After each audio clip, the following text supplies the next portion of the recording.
All right, sorry for the delay. We are live. My bad. Flip was wrapping up. I thought it was going to wrap up a little sooner than it did. It's fine. Somebody else came back up on panel, offered a couple things up. I did continue to pick some things up. Um, yeah, so I have a really nice penny book coming. That's good news. Kendall says, I get penny boxes from Chase, Bank of America. Hold on. Something in my eye and I can't read straight. From Chase, Bank of America, Bank of Montreal, and dump them at my credit union afterwards. I have just recently started engaging in the bank that doesn't like me as much, and about half of the stuff that I have in front of us today actually came from them because I'm bleeding my bank dry on just about everything, which is funny because I'm not trying that hard. And they keep denying our orders. I told the vault teller to order me stuff every week, boxes of whatever. I will pay for them, no problem. And they keep denying it. They get stuff, they just don't get as much for me to have like extra. Like I said, give me boxes of halves, give me boxes of quarters, give me boxes of nickels, and they get boxes. They just don't get enough for me to have extra. It's weird. So we're gonna go through some quarters tonight. There's a decent 96. And just see what we find. Probably not going to be much. I don't know. They're customer wrapped rolls, but these are from the bank that doesn't like me. Because I started threatening to drop everything at that bank, and so they wised up real quick. That's a decent effigy mound. It's an ugly coin, but it's a decent one. So how is everybody else doing? It is. You look shifty like me. Thanks, Johnny. I appreciate that, I think. I wish I was a little more shifty. I might do better in this world. But, it is what it is. Well, you hate your phone. Why do you hate your phone, Shy Guy? What is wrong with your phone? It cannot be as bad as Key's phone, which last I checked, I don't think she's upgraded yet, and she's still from the first generation of Androids. So it can't be that bad, right? I hate that coin wrap machine. Like that one has like a ghost ring on it. It's not even that bad, but it's there. It's upsetting is what it is. So, I do not need to tell you all that it is late. I'm going to try to get through what I can as fast as possible, but with quarters, it takes a little longer. Okay, here's a new one. So, I'll show you guys this. I have recently been informed of maybe a little too much light. Let's try to focus. Okay, so you see the maker's mark there. Again, I'm not super focused the best, but if we slide it to the side, right there, the I don't know, JIM or whatever it is. Apparently, there's a popular die chip that begins to cover those. They call it the extra cactus. Haven't found one yet, but that's one that I started looking for. There's a decent 2000. It's got some scratches on it, but it's decent. It was Virginia.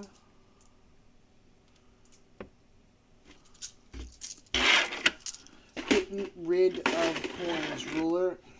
It's been a tiring day, so I'm gonna have to rain and run. No, that's cool. Ruler, go do your thing. I know it's already late. If I wasn't already kind of like sick and under the weather, knowing that I'm not going to sleep very well, I would probably be right there with you in bed already. But there is no alcohol left in my house, and I am not tired. So I am going to continue. It's a decent Colorado. I gotta quit trying to save them all. In the interest of time, I'm just gonna pull rolls. I'll roll them later. I can't take them back to the bank tomorrow anyway. So we will just do the thing. No silver. That's not a surprise, though. We're just going to run it. Can't even type anymore. Hello, Siren. Siren, did you... I'm trying to remember when I sent your package out. Well, probably resent it. Did you have it? Yeah, no, wait. I just sent it. Anyhow, let me know when you get your package. You know, because we see each other often. So let me know when you get it.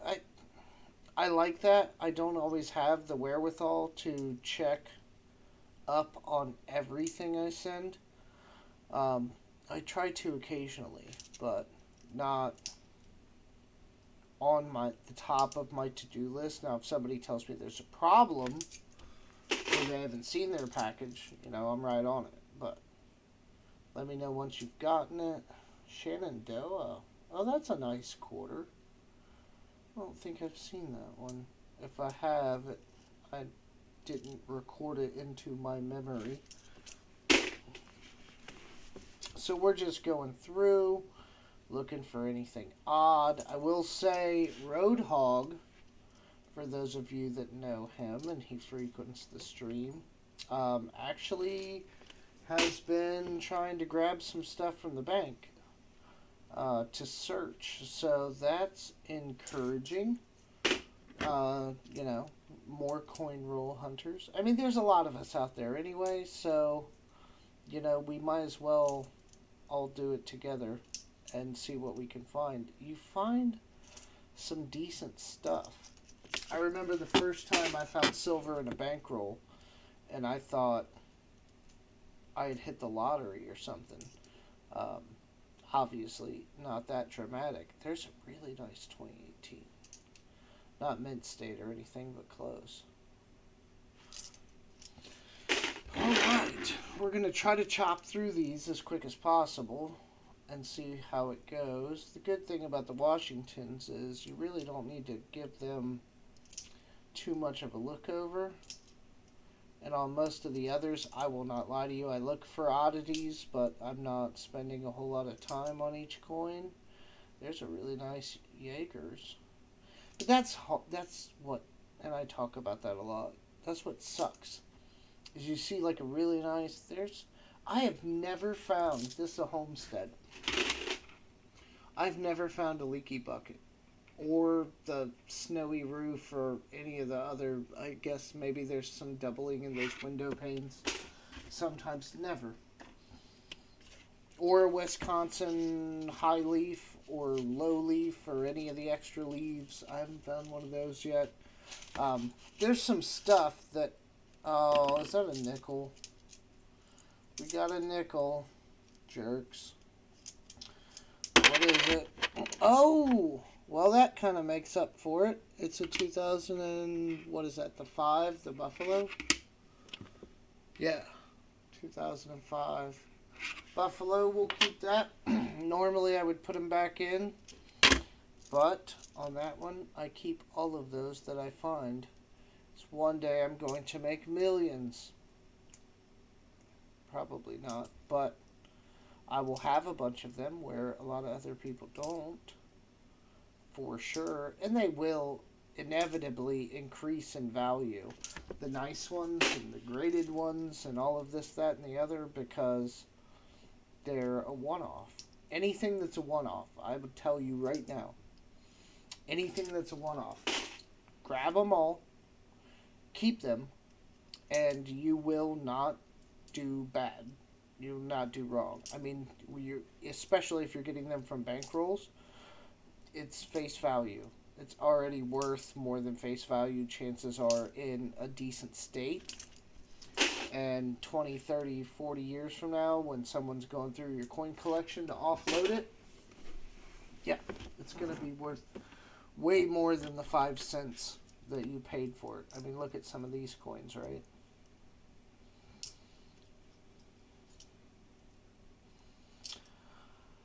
Oh, Darren's here. Hi, Darren. Good to see you. I want to find another one of these Rushmore dyed chips. Maybe like a bigger one. Haven't found anything yet, though. We'll get through it.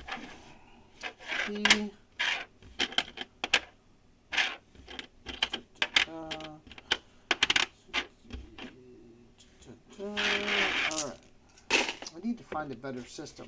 Flip says, Big Flip Coins, for those of you that do not know, says he's going to come out with roll hunting mats, or at least one of some kind.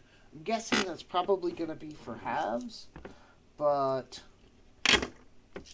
I need mats for like every coin. Pennies, dimes suck. There's not much to look for in dimes. Hold on, that was Wisconsin, wasn't it? No. This one is, though. No leaf.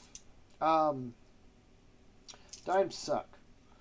There's not much to look for. There's a couple things you can look for, you know, and I'm not going crazy on the searching for doubling and stuff. So basically, what is going on there? Is that dirt?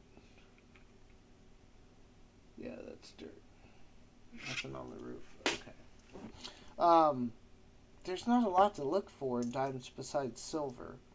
So, I mean, I do that, of course, but it's a crapshoot. I just went through, I wouldn't say a half a box of dimes, but a bunch of dimes while we were going through Big Flip's auction, and nothing. Not a single thing. No weird looking errors, no silver, no nothing. It happens, but I just wish there were more in the dimes. But the dime hasn't really changed. There's a really nice Homestead in a long time. So it stands to reason that they've pretty much got those dies hammered down to stamp out well without any real errors to speak of. River of no return. No die chips. So yeah, dimes, I'll still get them because it's something to search, but it's just not much. And yes, you still find there's a decent bicentennial. Somebody, I think it was American Eagle Hoarder, says he's got a guy who he's collecting bicentennials for, and I have no idea why. I mean, I'm not saying they're clad. They're not, I have no idea why somebody would want to collect bicentennial quarters en masse. It just doesn't compute with me. Brad V, welcome. Nice to see you. Trying to go through some quarters here. Probably not a whole lot going to go on. We did find a 2005 Westward Journey Buffalo. Nickel in my quarters. Jerks. Another Homestead. Nothing on it. We'll get there. I would like, man, and that's not too long ago. I found like 3 W's in one box. And I think I found like 1 or 2 since. But that's about it. I haven't found any W's in, I don't know, probably like a month or something. It's kind of crappy, to be honest with you. And I'm upset about it. Because they're worth more than the silver. If you can, you know, offload them for the right price. Which most people can. eBay, I sold one. Salt River Bay, but it's a P. But there's some really nice looking quarters in here. I'm not saying they're uncirculated, but they're pretty darn close. Usually that's a good sign that you're going to find some stuff. Yeah, maybe that's why he's trying to, like, keep them for the 40 percenters, but I don't see a lot of those in circulation. I can't say that I examine too hard, but I think I would hear a 40% quarter. I have to think all mine are in capsules or still in plastic, but I mean, I would imagine it would make a different sound, right? Still got some old quarters circulating through here, but nothing crazy.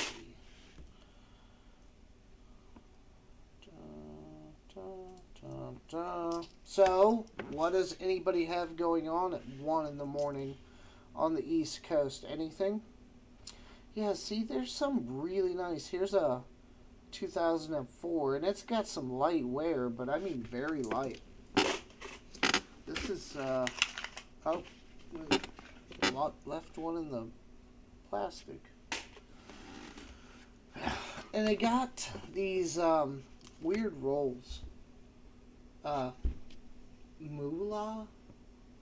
I know that's probably not reversed right for you to read that, but it's like moolah and it has a picture of a cow. I don't know, maybe these are like dollar store rolls or something, but I'm sure they come from somewhere. But I've not seen them. Definitely look like aftermarket rolls. South Dakota, that one's nice. It's got like the wheat ears on it. But I see Mount Rushmore, I get that, but I don't understand the pheasant. Like they kind of crowded that one a little too much. I think they had a good base and then they just started throwing stuff at it. Doesn't make sense. Siren is headed to bed. Thank you, Siren, for your patronage. I appreciate it. Definitely. I will, of course, let you know what we find next time I see you. I just found a dime in my quarters. That better not have come out of my money, because this is getting ridiculous. And it's not even silver. It's just a 2004 dime in my pennies. Set that aside. 67. Is that... Where's the mint mark? Old one. I don't see one, but man. Hold on, let me go up. She's pretty. I know the camera makes it all sparkly. Let me see if I can... There. She's super shiny. Back and all. But it's got some wear. Breast feathers are gone. Wings are starting to get worn. It's definitely circulated, but... Nope. I'm not going to save it. Can't save them all. This is not a coin rescue. We're looking for silver and other things. Throw it back. Let somebody else have it. P89, P99. So, there's a South Dakota. You know what I don't see in here? I'm not seeing like any new stuff. I haven't seen one 2022. It's all like old Washingtons and state and parks quarters that are in kind of decent shape. So I guess indeed, wait, is that the Arizona? No. I guess they are really customer wrapped and not from like maybe recent. Gives me hope for finding something.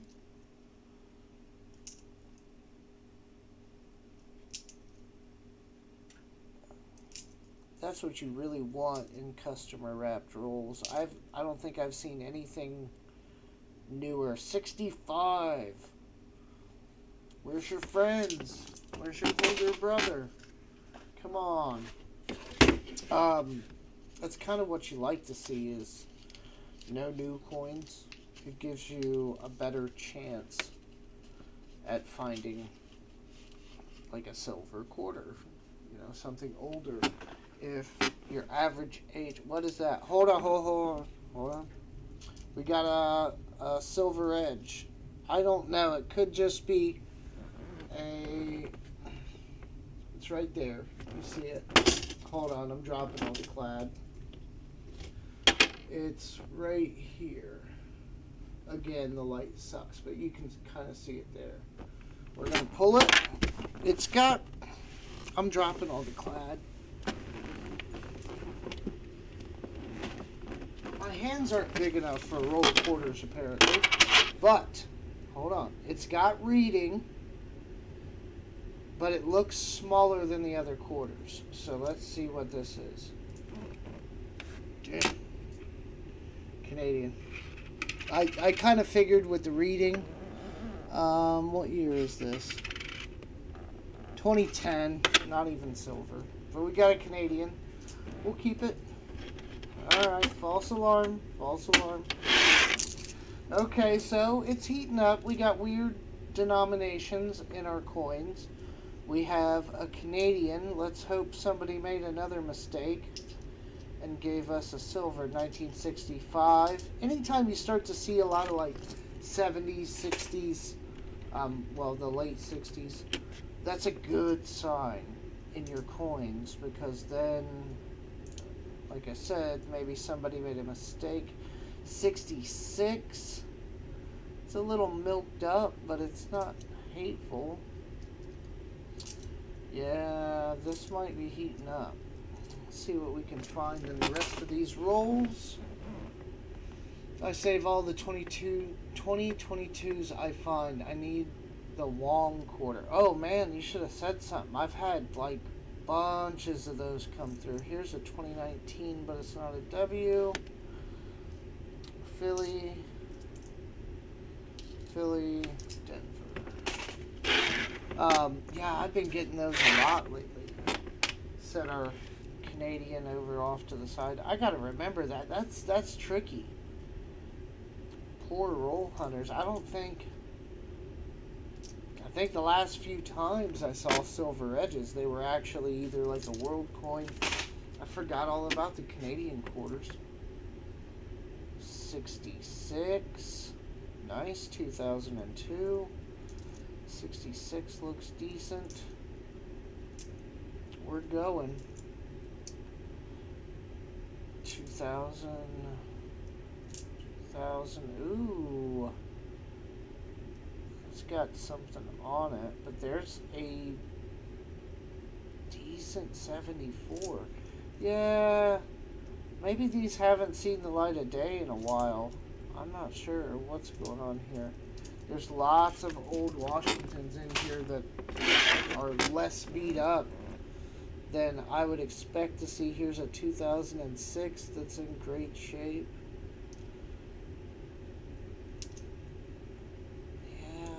Maybe these got pulled out of somebody's collection. I don't know. Customer wrap rolls are always like a crapshoot. And like I said, I got this from the other bank. You have not missed anything. You missed a scare, big scare, Canadian quarter. And I thought the reading looked a little small, but I was hopeful. But I was wrong. Okay, now we're getting into some new quarters. I see some shiny edges. 65 quarter. 2000. 81 in decent shape. 88. 94. Lots of Washingtons in here. Tall grass. Philadelphia. Oh my. That 1996 is in great shape. Let me set that one aside. Wait, what was your mint mark? P. It's only 96, but it's in, like, it's still got the breast feathers. They're barely worn. We'll keep it.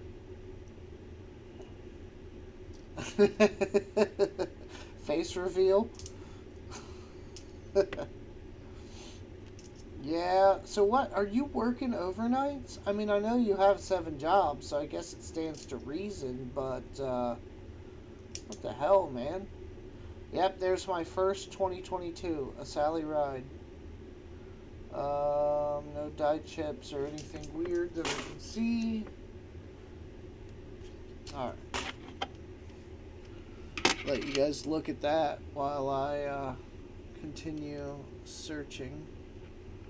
Move it to the side a bit. Focus. Alright. Yeah, it's not bad. It's got all the hair detail, light wear on the back. It's in pretty good shape. For, I mean, 96 doesn't sound like it's that old until you realize it's that old. Ooh, there's a 79 that had paint on it at one point. Here's another 69, real old looking. Come on, old coins, bring me some silver. Or W. I'll take W's too. I'd prefer silver, but I'll take W's. Huh. Oh, another shiny one. 1991. Not in its nicest shape. I'm not going to keep it. Tall grass, or a Salt River, but it's a P. Yeah, some of these are getting a little too nice looking. It's like somebody dumped a collection of statehood quarters or something, because some of them look like they came out of a book. What's this? Just dirty.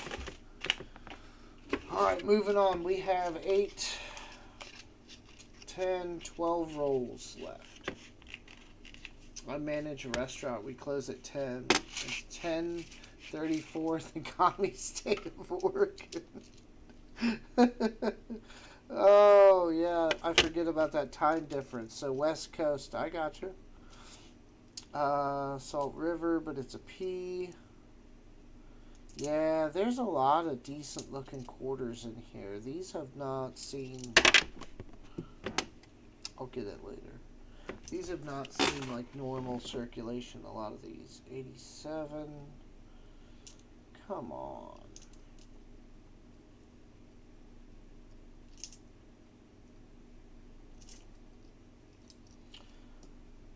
River of No Return. Okay.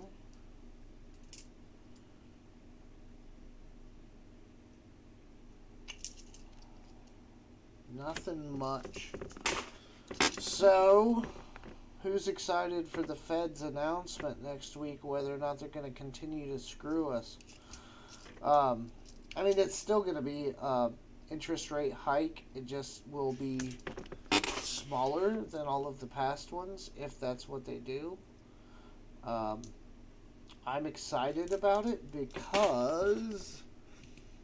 Quick break, quick puff on the smoke thing, and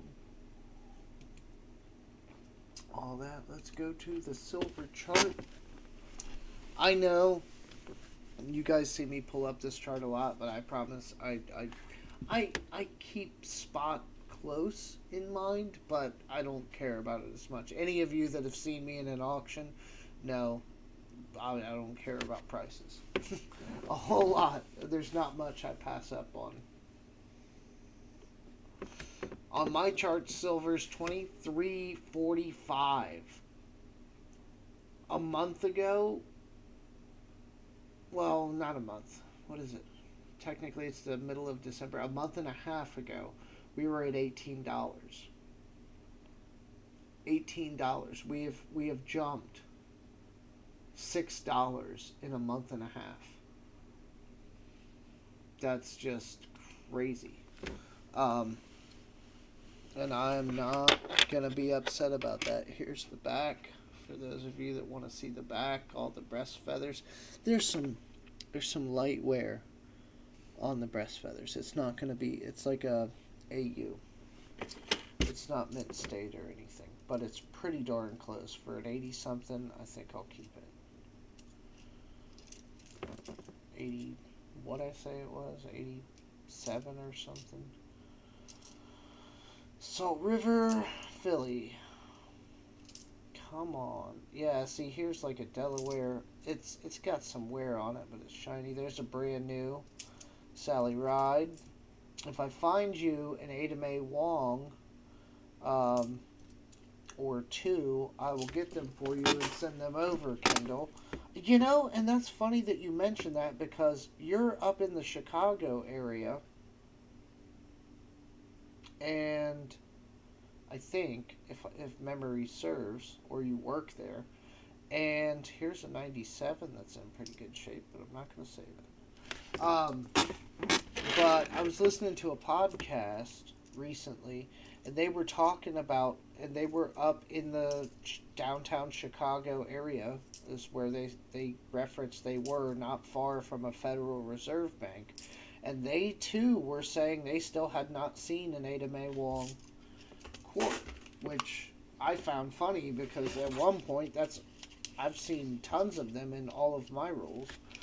Oh, the quarter on the end here looks real pretty. I want to pull them just to see. Luster like crazy. 2016? I don't know. Maybe these came out of a book. I'm not sure. Washington, 68. Ooh, you're in great shape. The front's not as good a shape as the back, but the back's like uncirculated. The front's just got a little bit of wear on it. I'll look. I've been seeing them. If I'd have known, I'd have put you some back. God, I'll get it later. So many Washingtons in here. I mean, you usually see a decent amount, but you're overpowered by like the statehood and the ATBs. They're all in this, and all of these coins, not all of them, but a good amount of them have like that luster. Like they've been sitting in a... Oh, wait, do we have another nickel? 1961. No mint mark. We'll set it aside and see what happens. Wish they'd stop doing it to me, though. Or if they did it... Ooh. Aw. That sucks. It's a 2017. It's that Frederick Douglass, but there's a couple nicks on his face. Other than that, that thing's mint.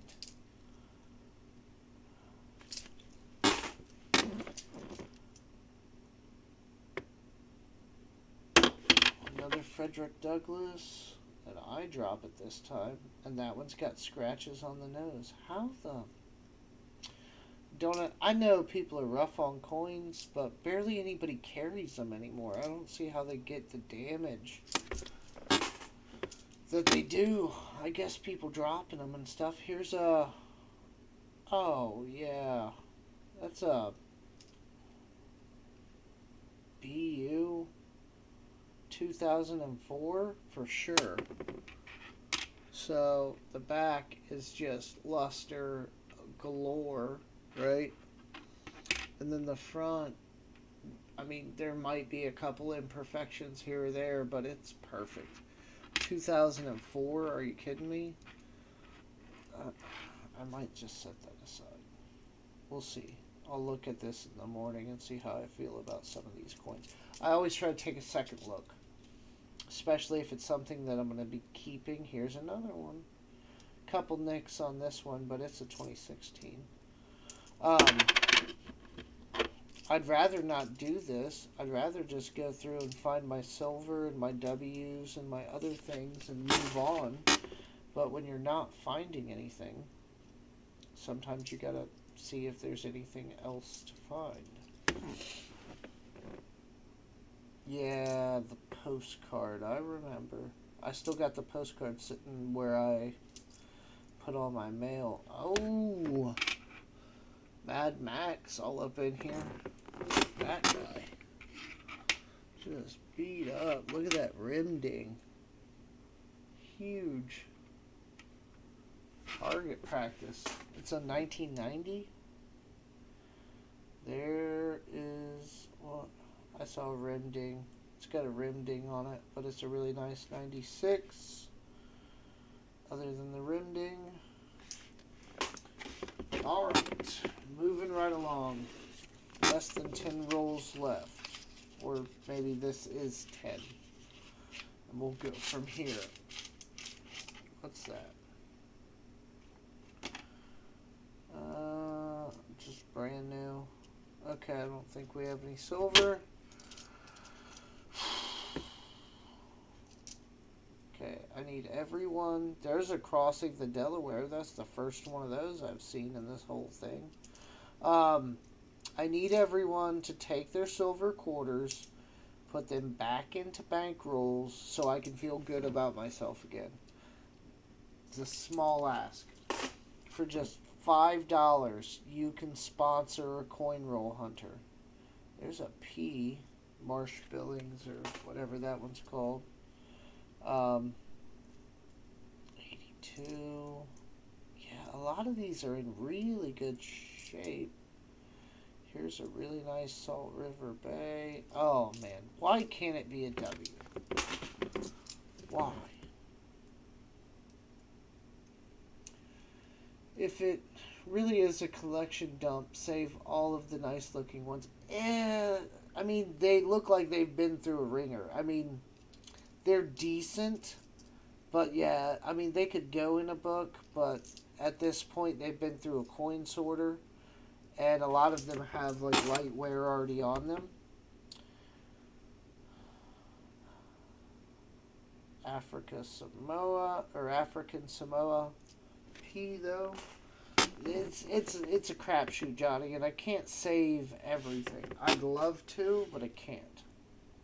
I do that with pennies a lot, and I have a ton of pennies. I'm talking, it's not that much. It doesn't sound that bad, but I probably have like over 500 Wheaties and flips. And those are the nicer ones. I have tons of clad and other coins in flips that just looked so nice that I kept them. And that's why I was looking at the amount of flips I've been using in my coin roll hunting, and I'm like, yeah, maybe not. Save everything like this. This is a decently nice River of No Return, but National Park 4 Art, the Connecticut Weir Farm, but it's a P. Oh, maybe no W's this round. It's okay. But yeah, there are some. You're right, Johnny. I mean, there are some really nice coins in here, but actually I was trying to find an ATB book when I was out last, and I did not find one. The shop I was in didn't have one. There's a Weir Farm. It's a P, but it's in great shape. I know they're not that old, but it's just little nicks on the front, but very, very shiny. Still has all the luster. Alright, give me 5 minutes. I'm starting to get tired. My eyes are not working. My dog's been sleeping behind me the whole time the auction was going on and like doing that like puppy dream Bart chasing stuff. It's cute, but half the time I want to wake her up.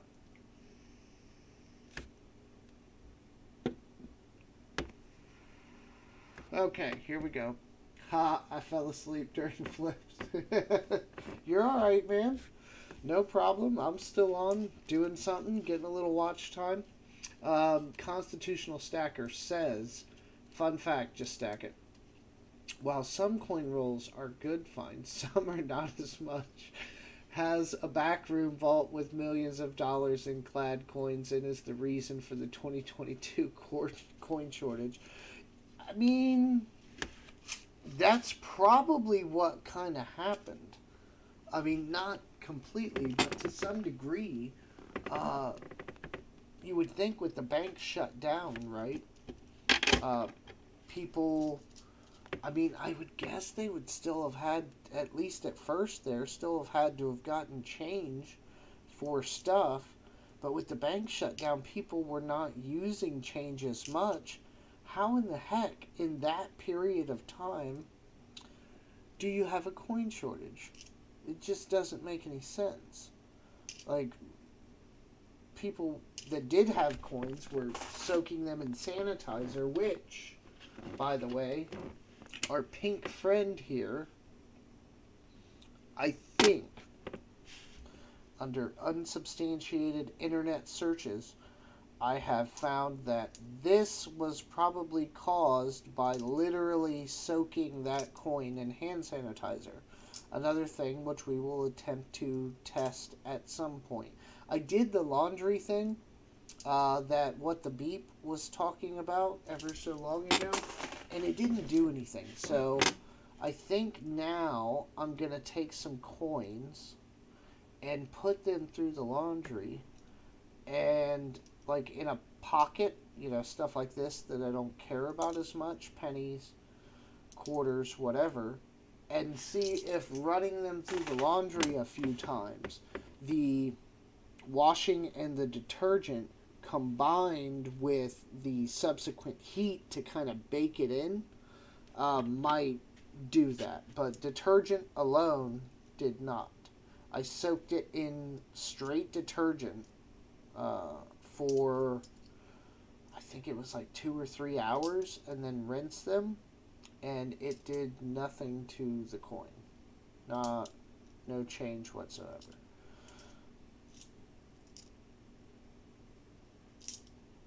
Come on, W's. Still got 7 rolls over here. Not doing too hateful, but with as many Washingtons as I'm seeing in here, I would have liked to have seen something a bit more. But yeah, our pink friend and the kind of bluish galaxy greenish thing going on the back, people say that that's hand sanitizer has been on the coin directly. Maybe it's true, maybe it's not. I would expect to see that a lot more often. There's a super nice effigy mounds. Super nice. Ugliest coin in the world, but we got a brilliant one. Like, no marks in the fields. No nothing. Of course, the back's ugly as sin. I don't know. If this is how we're making coins, I'll give it a go. I can scribble something up. It'll look better than that. Alright. Soda. You might want to try Tarnex or hot water and baking soda. To remove it, no, I want to add it. I want to add the toning. I want to see what causes the fake toning. I'm sure I could do some YouTube searches, but I'm not talking about like the drastic stuff. Like some of these weird ones. I have some 84s. Well, I think that's what prompted. I have an 84. No silver. I have an 84 that has some really weird like purple galaxy toning. And then you're AU for sure, but you're only a 98. And that's what kind of prompted the toning debate, was that coin in particular. No, it's fine. It's fine. Oh, I can remove the tarnish. The question is, at that point, which is part of the debate, is, how much damage does it do to the coin? Here's a AU. Effigy mounds. Cannot catch a break.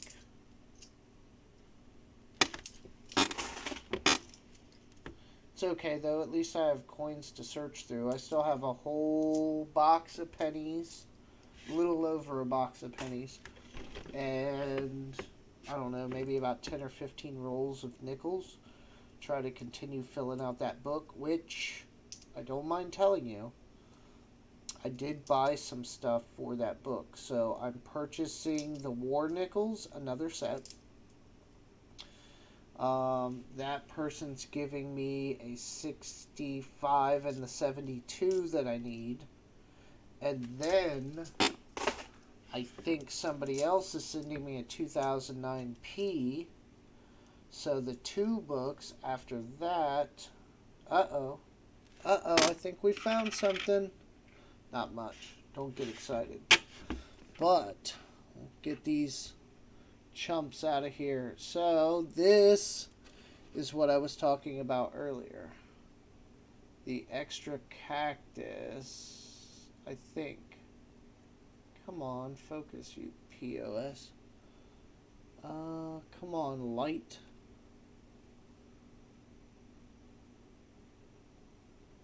Right there.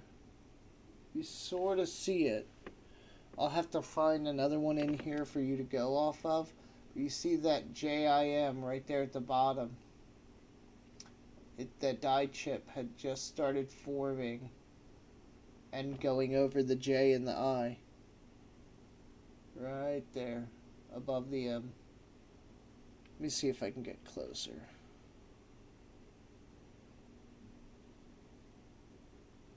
Yeah, you see it?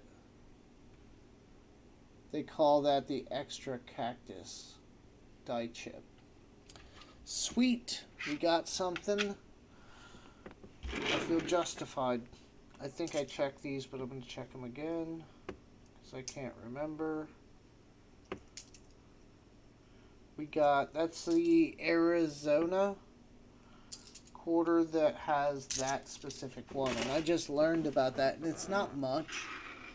I don't know what they go for. Oh, I ain't even going to try to focus on that.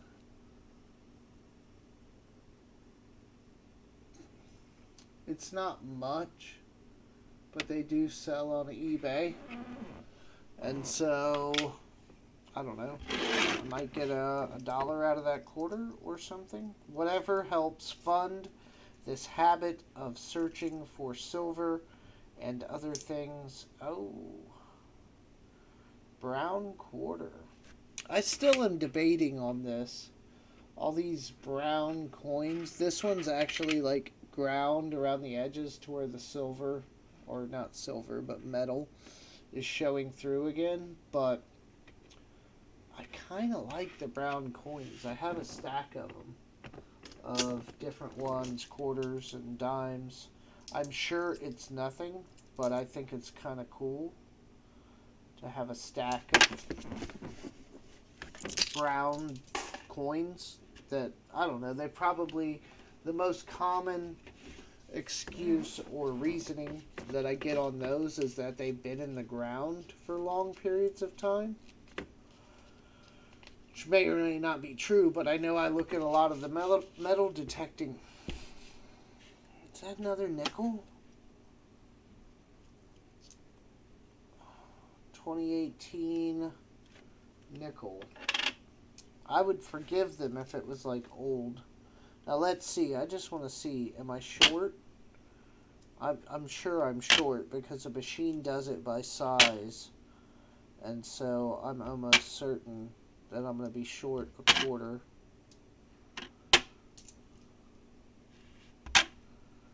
Jerks. Yep. Short a quarter. I hate people. If it's a machine, how do you get nickels in your quarter rolling machine? How?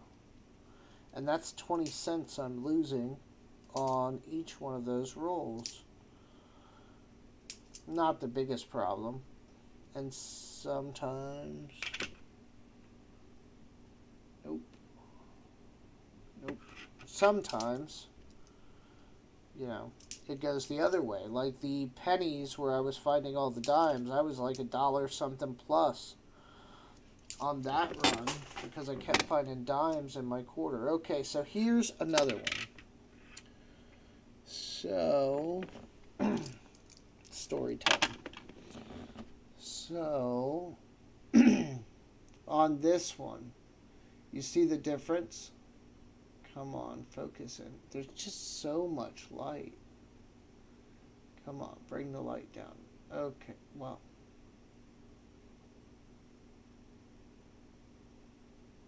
Camera's so finicky. You kind of see it there, right? How far it is. It's kind of like a convex overhang over those initials. And so ours has started to chip and is now covering the initials. So that's an error. Another die chip in the books.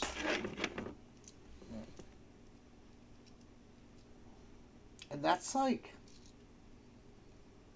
my 4th or 5th die chip, I think, just in the last couple months since I really got month probably, since I got a scope and really started looking for things like that. And there's probably tons of others and like little doublings and things that I'm not even searching for. So if you really want to look, you can find them. And they're out there. And you can help fund your silver hunting habit by offloading them at, mostly probably eBay. I don't think error coins have a whole lot of market unless they're like widely accepted and possibly even like graded errors at coin shops and things. I just don't think. I don't see them a lot. Like the only one I can really recall seeing at my big coin shop locally was a 3-legged buffalo. There's a 2002 Montana. It's not perfect, but it's pretty darn close. And it was a 3-legged buffalo, and I had the gall to ask them how much it was. And it was very expensive. It was $1,200 they wanted for that 3-legged buffalo. That was graded, so that helps. But still, yeah, here's a Massachusetts with very little wear. Ooh, 2003 AU for sure. Go up a little bit. Focus in. She's pretty. Nothing really going on with it on the front. And then on the back, just pretty fields. This one's a hard one because, you got a lot of fields there in the sky. I'll set that one aside too. It's actually nice enough too. Dun dun dun. So what's going on with anybody? What does anybody have happening? What are you buying? Are you done with your Christmas gifts? Your 6 rolls till we're done. I'm drinking the kids' apple juice, and I can't recall why people like apple juice so much. Or maybe it's just not great apple juice. It does not taste as good as I remember apple juice tasting when I was a kid. It tastes like apple-flavored water. Another nickel? What in the holy... This is some bull. 2003 P nickel that we got shorted on. Yay. It's costing me a small fortune to go through these rolls. Yeah, there's some nice stuff in here. There's a 93 3. Yeah, that's going off to the side too. It's got full breast feathers.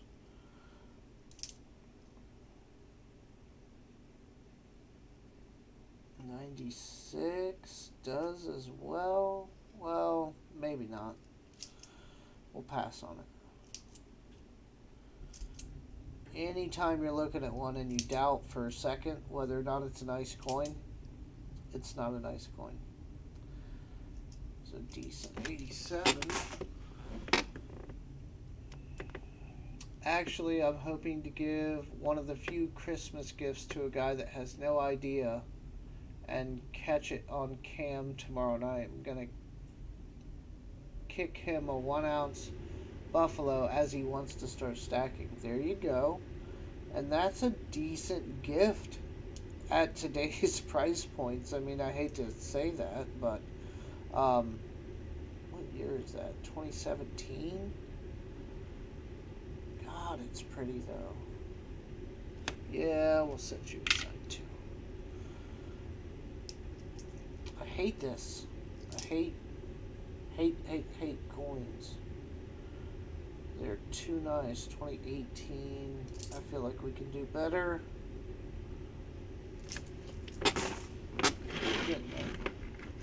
So far, 4 nickels, a dime, and a Canadian. Oh, shoot. Canadian. Another one. It's a special one. Or, to me it is. At least it's a train. 1999. June Fun? June Join? June Jin? I have no idea. Let's go up a little bit.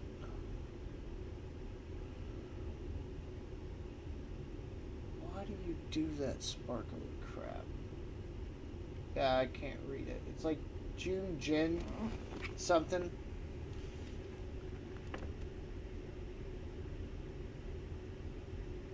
Oh, good. Then it should do decently well for you, hopefully. The less... I mean, you don't want to compete on a popular title with, like, bigger YouTubers. So, if you can ever change the title of your video to something that's not as searched, I know it sounds counterproductive, but till you get big, try to keep those to things that are not widely searched, still widely searched like as first topic, but not the exact wording. They'll do better than if, you know, it's the same title that everybody else uses, just in general. Oh, 2018, you're real nice. I guess I'm going to have to get that ATB quarter book, because I'm getting some really decent ones.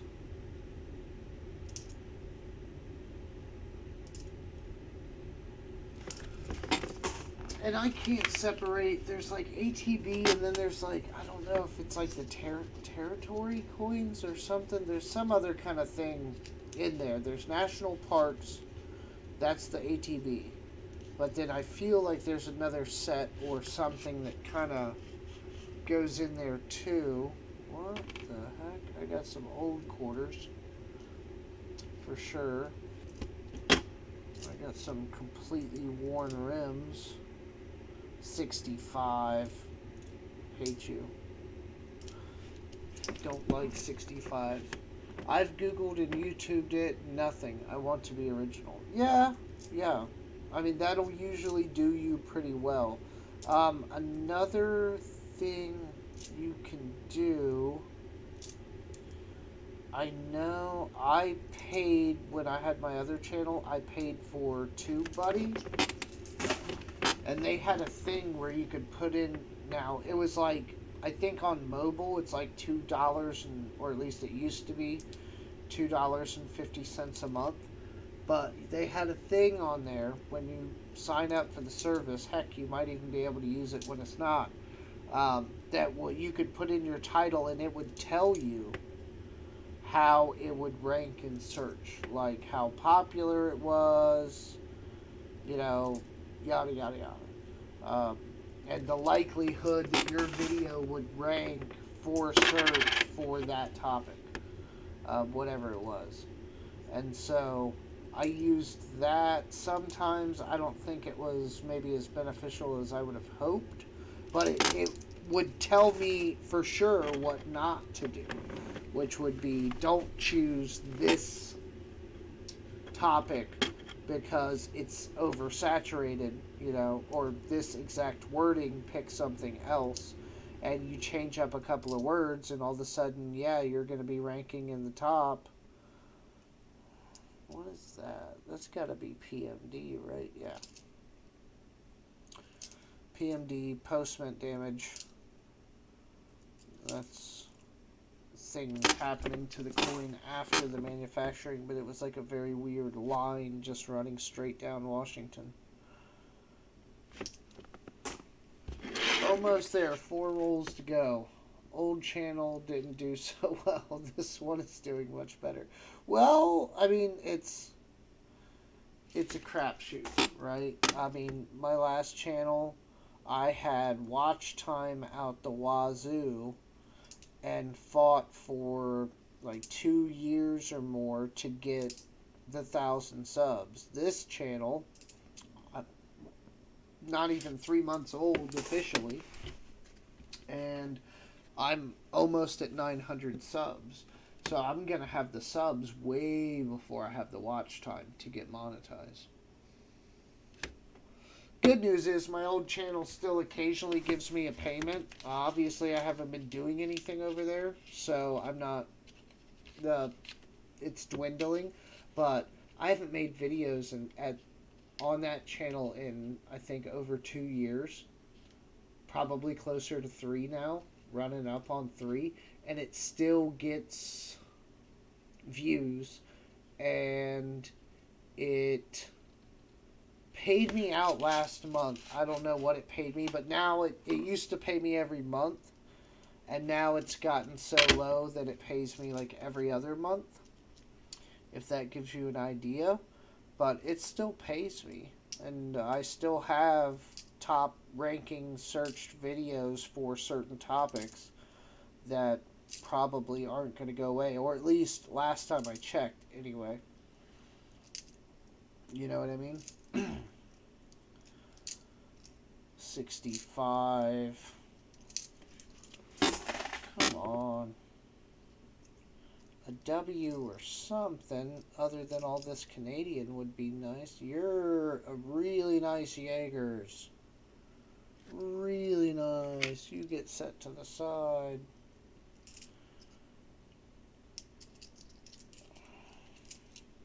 Why can't I just find like a... Even if I gotta find a 65, can I at least find like a brilliant uncirculated one that's like gradable? Because I'm gonna be sending some stuff in for grading. Here's a BU Perry's Victory. That thing's perfect. No scratches, no nothing on either side. Just relatively flawless. Interesting. Interesting.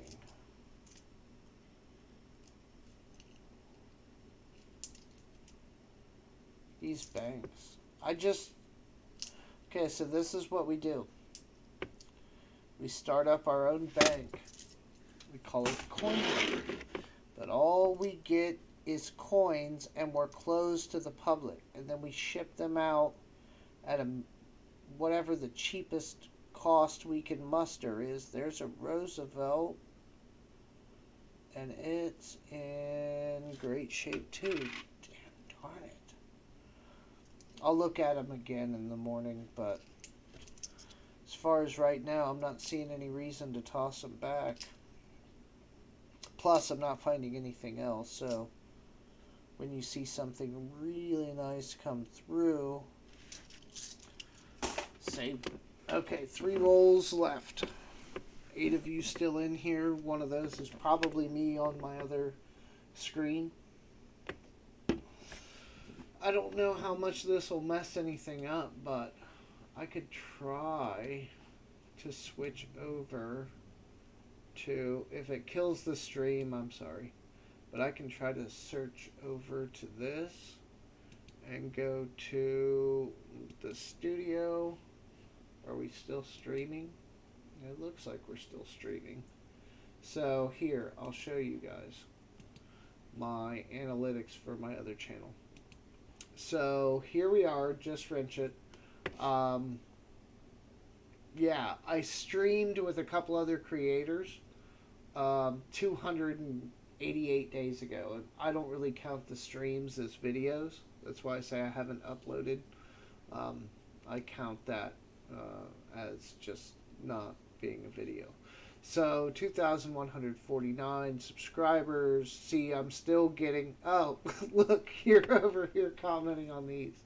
I love that. There's the post to show you how dead my channel is, where I was thinking about rebranding it as a stacking channel, and nobody responded. So it's not dead, but for those purposes, it is. So here we go.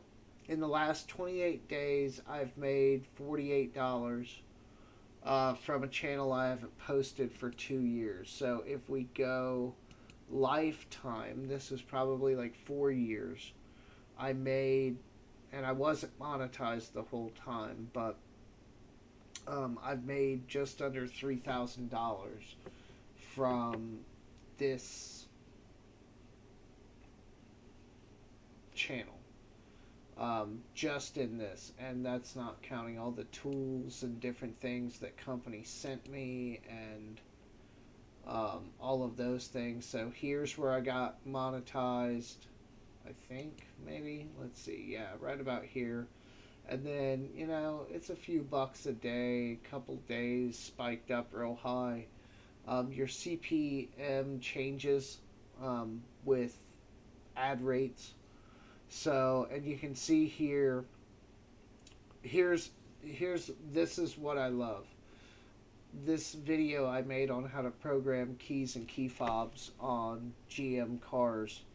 I filmed it in four something minutes, I think, in a McDonald's parking lot while I was waiting for someone. I was just like, oh, like, I'll film this. Like, it's a real quick how to, you know, nothing to it. Over its lifetime, that video has almost made me $1,000, and has, I think that's the biggest video on my channel, and then all kinds of other ones. But some of these, a lot of these, were made before I was monetized. So like this one, the salvage inspection and how hard is it video. Probably 75% of the views for that video came in before I got monetized, so you get nothing for that. But since I got monetized, it's gotten me $300. So you can just kind of see, once you really get established, and if I were still pumping out videos, I could probably be making maybe, if I really was working on it, still dedicated, I could probably be up to, you know, a full-time job on this channel by now, if I had not, you know, gotten divorced and kind of let the channel kind of fall off and moved into an apartment without a garage. That could really kill like a car/tool channel when you don't have anything to work on. But yeah, this is where it's at. So $840, $100 on a lot of videos, $100 on a lot of videos. Then you start getting into the smaller ones and the smaller ones. But if it's something that you're already doing and you get paid for it, I mean, it's just kind of like nice, you know? And you can kind of see like which ads are getting you, you know, which ads are running more, how are you doing it. And I never really like maximized the ads either. I kept them like at whatever the default amount is, you can put more ads into your videos. And if I was smart, I probably would come in here now, since I don't care as much, and on this one, like, put like double the ads, and that, because that still video still gets tons of views, and I'd get more money. You get money for the YouTube Premium users that watch your videos. Not nearly as much as the ad rates, but that, and then those are all my super chats, I think, that I ever received. Yeah, $110 in super chats over the lifetime of the channel. So it's not bad. Look, I mean, here, 511 views in the last 48 hours on a channel that I haven't posted to in over 2 years. I mean, if that goes to show you, and if I started cranking out videos, which I probably should, to offset some of the issues, I could kind of bring that back up a little bit. Because if I start posting more at the height, I was getting like 800, 700. Some videos would do better. A few hundred video views a day.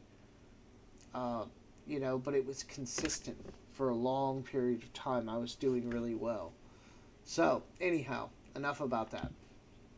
We'll go back here and get back to the. I know what I'm doing. Don't worry, I know what I'm doing. But yeah, you can make some half decent money. The only problem with the other channel was it took a crazy amount of work. You take something like working on a car that's already a pain in the ass and difficult kind of anyway, and then go, I'm going to film all this and edit it and get all these shots and do all this and talk about it, and it just takes what already takes a long time and makes it even longer. And it's fine. I'm not dogging anybody that does it, but after doing it for like 3 years, or probably a little more, I was like, yeah, it's a lot of work, and it would have paid off, but much like with the stacking, I'm not the best at everything. So, like, I did do an engine rebuild. What is that? Is that a dime? Is that another dime? Is that another dime? 3 dimes. Not a fucking one of them is silver. That's 4 dimes, 4 nickels, and 2 Canadians that we found in our coins so far. That's kind of effed up, and I'm sure this is going to be short by at least a quarter, but I'm not even going to try to look. I don't care at this point. But yeah, you can make some decent money on YouTube, and if you actually catch, and look, most of the time on that, I was like 12 to 1500 when I was really monetized. If I had like a dedicated following and gotten 16 or 17,000 subscribers that actually watched my videos, I'd have been making probably enough money to quit my job. Like, people act like, oh, there's this big barrier to entry on YouTube. There's not. It's not quite as far. It depends, right, on how long it's going to take you to get there. But once you get there and you get established, if you can keep it up, it's not that hard to quit your job and do YouTube full time. The only problem is you have to keep that audience happy. You have to keep doing whatever it is that they like, to a degree. I'm sure you can branch out and try other things, but, you're kind of at that mercy. If your videos don't do well, you're not going to get paid as well. I mean, it's just that simple. But if you've already gotten there, yeah, in the right niche and with the right payment schedule, because all payment schedules are different, automotive did not pay that well for ads. Like around Christmas time and Father's Day and things, it would. All the ad rates would bump up, but the rest of the time it was like mediocre. Um, but things like cosmetics and finance in general have huge ad rates because, you know, those are like, think about credit card companies, how much they spend on advertising. That coin could be really nice if I could clean it up. There's like something on it, like dripped on it. If I could get that off of there, that'd be really nice. And it's 2015. We'll set that aside. See if I can do something to get that crap off of there. But yeah, you could easily, under the right circumstances, with a channel that was like 50, I say 50,000 like dedicated subscribers, that if you threw out a video within a month or so, it got the majority of that number of views, you know, 40 or 50,000, somewhere in there. And that's not even talking about all the new people and other people that may be watching it. But if you could get that per video kind of stable, you could make enough money to quit your job. Most jobs, it depends on what you make, obviously. But especially for someone that's like a lower income, yeah, I mean, it can replace your job real fucking quick. I make a decent amount of money currently, and so that's part of my issue, right? I need more money to replace that income for it to be feasible for me to make that switch, right? But somebody who's only making a little over minimum wage or whatever, they don't need that much to quit their job.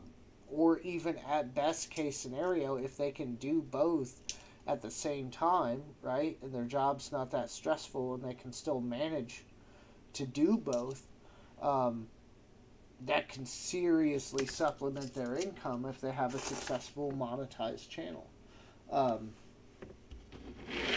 And I'm not even going to get into the tax, you know, basically at that point you're running a business, and there are all kinds of tax benefits to running a business. You can write off a lot of stuff, save on taxes. You still have to make a profit. If you do an LLC, you have to make a profit. I think you have like 3 years to turn a profit, just like any other business.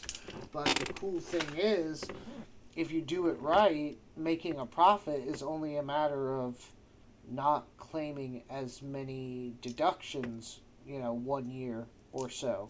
Theoretically, if you're in that position, right, then on, you know, let's just say the last year, you know, say you've been claiming all these heavy deductions the first couple years, you just don't claim those deductions on that last year and show a profit, and you're fine, and your LLC is good.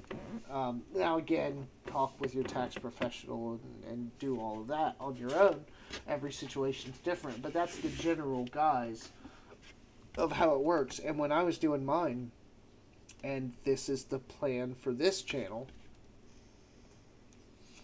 I have to talk to my tax people and check and make sure, but I would buy something, say a tool, and do a video on it, right? And do the video, and then sell the item, or give it away. Most of the time, give it away. A couple of times, I did sell a couple of things, but, and so buying the item was a write-off. Selling it would have been income back to the channel, but if I gave it away, it's a write-off. I mean, I don't get it twice, but it's still a write-off because I gave it away. And then, like, shipping, all the shipping that I did, right? All the shipping was written off because it was an expense of the giveaway for the channel. Now, the people that run auctions and things, as like the coin channels and stuff and some of these others that you see out, I think they're kind of different. They're basically, think of them as like a coin shop without a storefront. And so that might be a little different. But,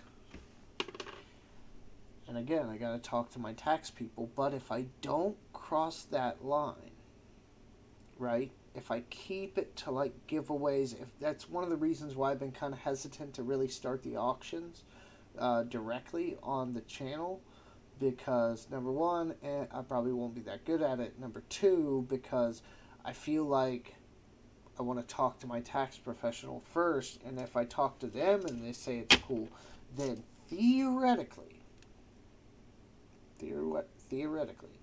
I might be able to get to a point to where I could buy silver and give it away, maybe, there's a big maybe, and then possibly write some or all of that off, and then where would we be? Free silver cone.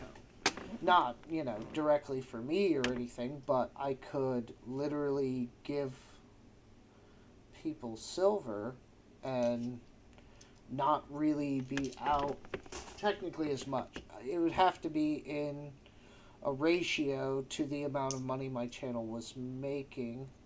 There's a really nice 1998. With only a couple small nicks on it. We're going to set that to the side.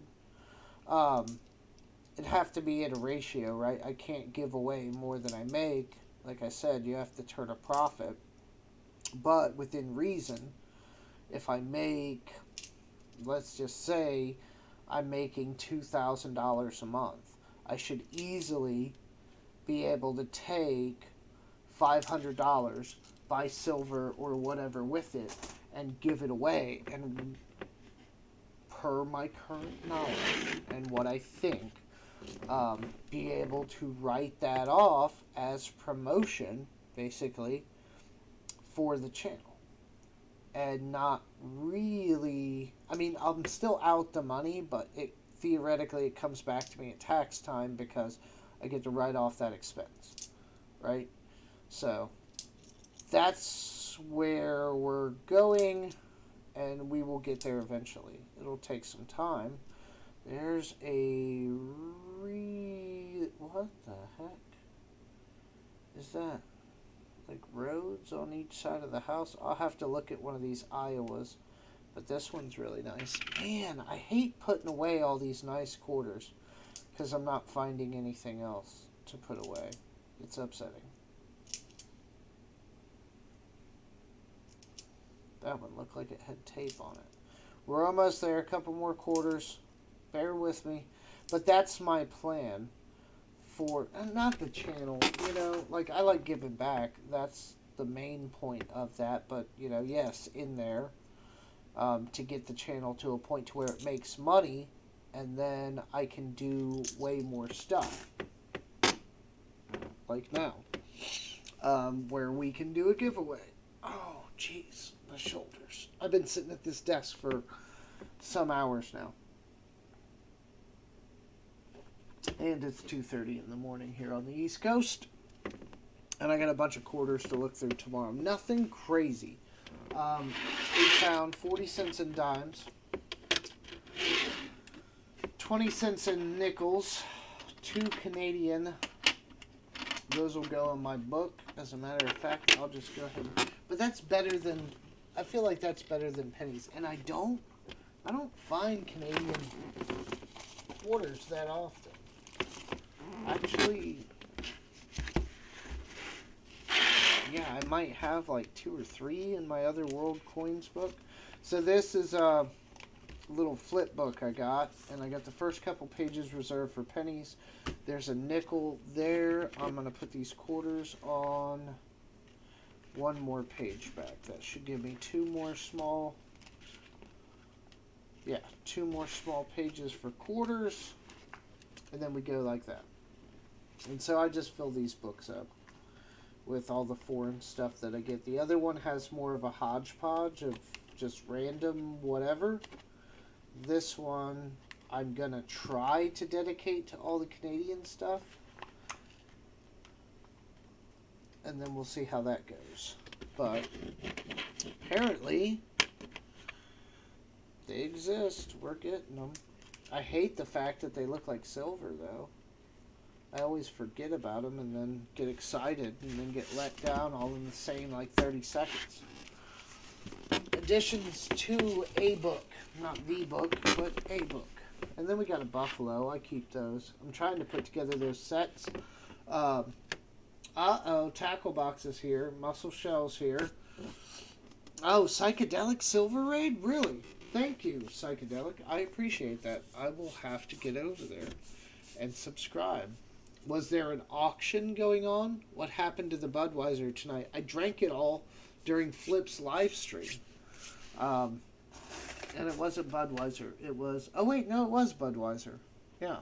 I drank it all then, so I'm basically back. Aside from being tired and kind of sick, I'm basically back to sober because I drank a little bit over a long period of time. Anyone that's been to a party knows how that goes. So, now everyone's coming in. And we just got done with our super inspirational speech about how to grow YouTube channels and what to do with them. I do have some nickels. I'm not ready to go to bed. There's more people here, so I will just jump into some nickels. I know we're only looking for old stuff because I cheated and I bought the stuff that I needed for the other two modern books. Pretty sure Ringmaster Ray is sending me the 2009P that I need, and I'm getting the 65, and I have a 65, but it's like a road coin, and so then I'm getting the 65 and the 72 from somebody else, and that would be Jason, and I'm actually buying another set of war nickels from him, so then I can figure out which ones I want to put in my book. But we're going to have us a finished set of Jefferson nickels, at least those 3 books worth. I forget how far it goes. It's not crazy far, though. It could be better. 60. I don't know if I need that. There's an ocean view. If you're not keeping the Westward Journey nickels, I don't know what you're doing, because they will be eventually... Oh, I need another bin. There I go, trying to mix coins. You know how many boxes I have? Coin boxes? Lots of coin boxes. Because the bank always wants to give them back to me like I need them. That's a nice 70.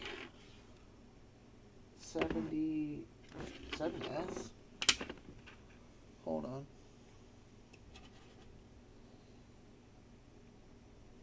Come on, camera. Is it? It is. It's a 70S. I don't know if I need it, but I keep all my S's. All the time. I like how the older coins kind of have some relief to them. You can almost... I've been doing this so long. On the nickels, you can... When you're looking even at the back, you can almost peg the decade that it was made by how much relief is on the back. The new ones are flat. Very flat. Annoyingly flat. I don't really like them. And they're going to wear very badly. Ooh, I need mentally note that I need to save like every 2009 that I see. I didn't realize the mintage was that low on those. And so I never really fought that hard to save them. And now I know from trying to find that 2009P that they're very rare, at least over here where I'm at. So, oh, there's a westward buffalo. Save them all. I gave away a complete set, and whoever that was that got the complete set, Roadhog has buffaloes. Maybe it was Roadhog. I forget who got the complete or the set of westwards from me on the last giveaway, but I did open that back up and put a 2006 in there, since Return to Monticello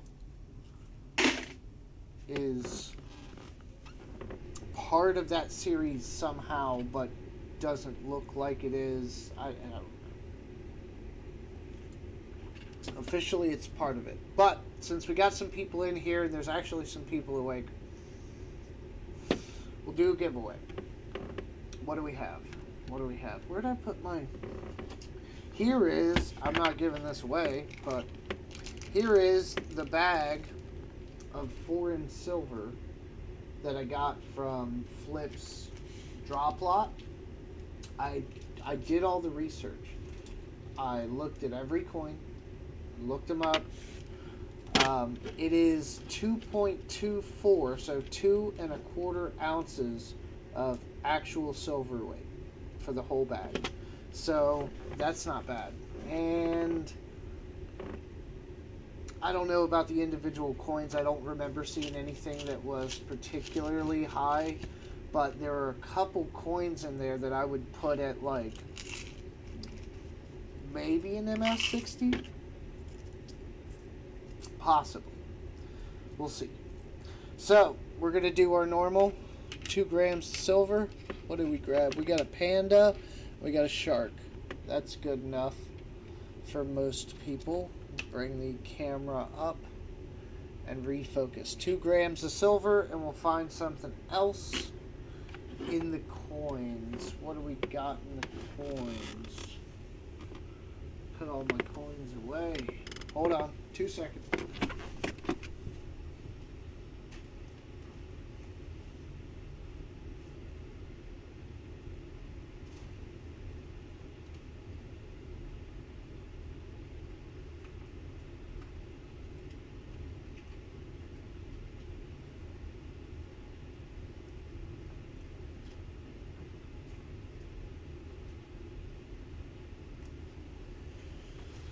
Well, it's somebody's lucky day, because I went over to the bins.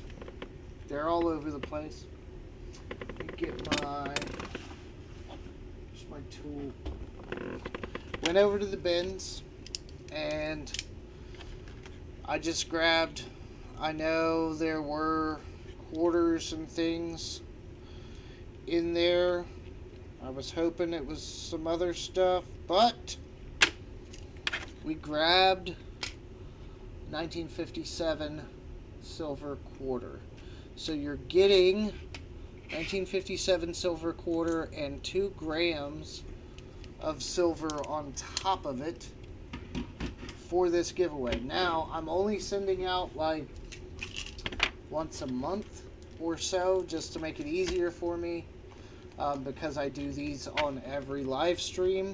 So it may be a minute, but trust, everyone that's won something has got something sent to them. So it happens. It may be delayed, but it happens. I need paper. Numbers seem pretty good. We got 11 people in here. Silver's given away. So should be pretty good. Numbers work well. They seem, it just goes faster. But because there's more people, we'll put a bigger spread on it. Okay. We're going to do 50 to 100. Don't start guessing yet. I haven't wrote down the number.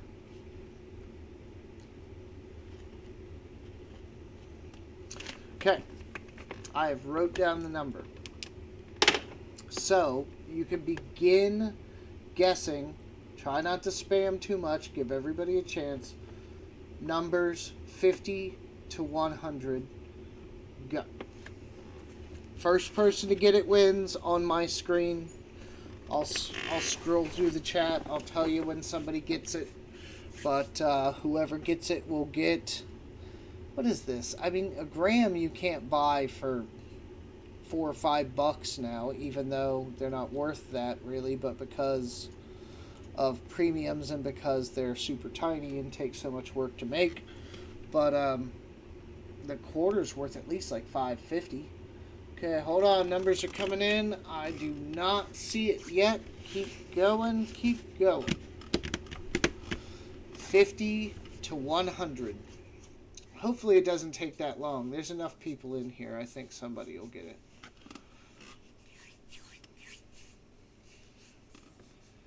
All Things Silver was trying for the 57 to match the quarter, and I thought about that, but I decided against it. Whoa! It's moving fast. I'm making sure we don't have it yet, and I do not see it.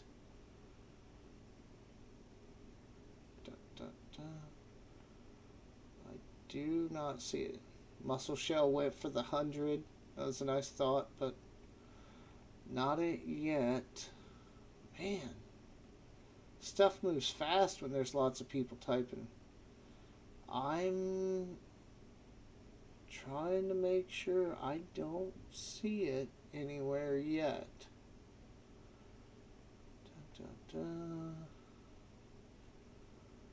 Don't see it. Are we dancing around it? I think we're dancing. Go back and check. I don't think so. No. Nope. No. Okay, hold on. I think I got it. Okay, I think I got it. Let me just make sure that nobody hit that before Milky. But the number is 63. So I saw Milky did it just recently. I'm going back to make sure because somebody was dancing in the 60s and somehow missed 63. They did 62, then they did 65, 53, 73, 58, da da da da da. Yep. I think it's Milky.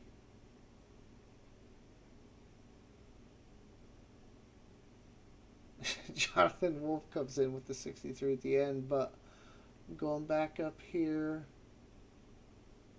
Man, I wish I could do like a control find on this, can I? Control find. Does that work? Oh, it's not going to work in Streamlabs for sure. Okay, yeah. I don't see anyone before him that hit 63. So, we are good. Milky. I'm going to go over to the actual stream. I will put my email in the chat. It does not match this channel. It matches my other channel.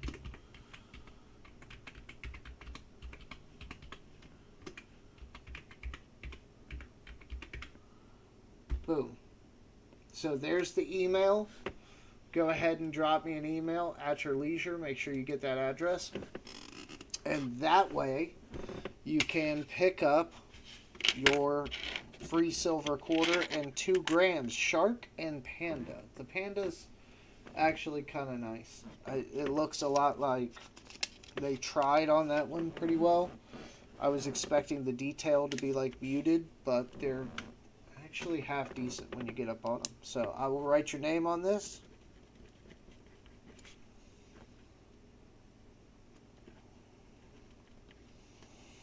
And I got you down. So that's going to you. I'll put it in the stack with all of the other giveaways I have up here. Jason's stuff. What did Jason win last time? Sacagawea and a Murkdime. Not bad. Okay. Alright. So we will open up another couple rolls of these nickels. If we're feeling really froggy, we may do another giveaway. I'm not sure. I usually do about 1 to 2. I don't know. Like, it's weird. Because on my other channel, giveaways were bigger. You know, so I look at something that's only like 5-ish, you know, dollars to give away, and I'm like, it's not very much. But it's, you know, it's more than some people can and do give away. Did I get a dime in my nickels? Come on, man. Seriously?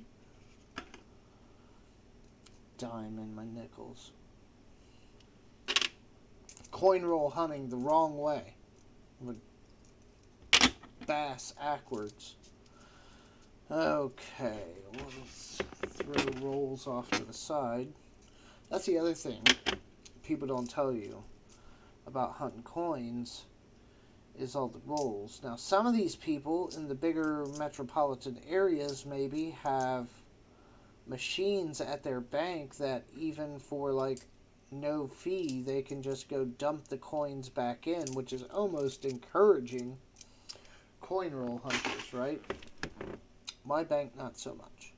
So I actually have to roll all my stuff back up. Now, I have those little roller things, but I try to reuse rolls whenever possible. So if I get bank wrapped rolls like these dimes that I did earlier, I just fold, I put it back in the one rolled edge and then fold it back over to the side. So I just pry the one end open and I push all the coins out, and I try to keep the roll intact so I can reuse it. Plus, then I know if my bank tries to hand me back, or a bank hands me back a roll like this, kind of suspect that, you know, it's probably something I've been through, because really only a coin roll hunter is probably going to do that. So that's what I do. But with the pennies, I ain't playing, because that's too much work. And pennies, there's just so many. So I got a giant box of like 10,000 or some crazy number, and I have those to just use the new ones. Unless they are like the tube rolls, like those. Sometimes you can get away with it, the customer wrapped like hard rolls. But if they're just the little paper rolls or the machine wrapped, I just tear them apart on the pennies because it's just too much to mess with. Roadhog comes in at 57. I think you're late. I mean, I'm no time traveler, but you're behind. We wrapped up the giveaway already, Roadhog. Sorry. Milky 1, silver quarter, and 2 grams. So, not the worst, but not the best. And here, 69D. That looks decent. I don't think I need it, but I'm getting to the point where I have to check some things, at least some of the older ones, to see if I can upgrade books. What the... Why is there always got to be something over the date on these coins? What is that? 96, I think. It looks like it. But, yeah, I'm trying to, on the older stuff, not the newer stuff, I'm not as concerned with, but on the older stuff, I like to try to pull something that I might be able to upgrade out. I think through like the 90s and the 80s, I'm pretty good. 70s, I could probably do better on some of them, but you know, the older ones, the 60s, and those are going to be the ones where I have the most room to upgrade if I find something nice or better. So that's kind of what I do now. that I'm almost done with the books, and they will be, well, the oldest one is going to be hard. I think I have a 37 in it.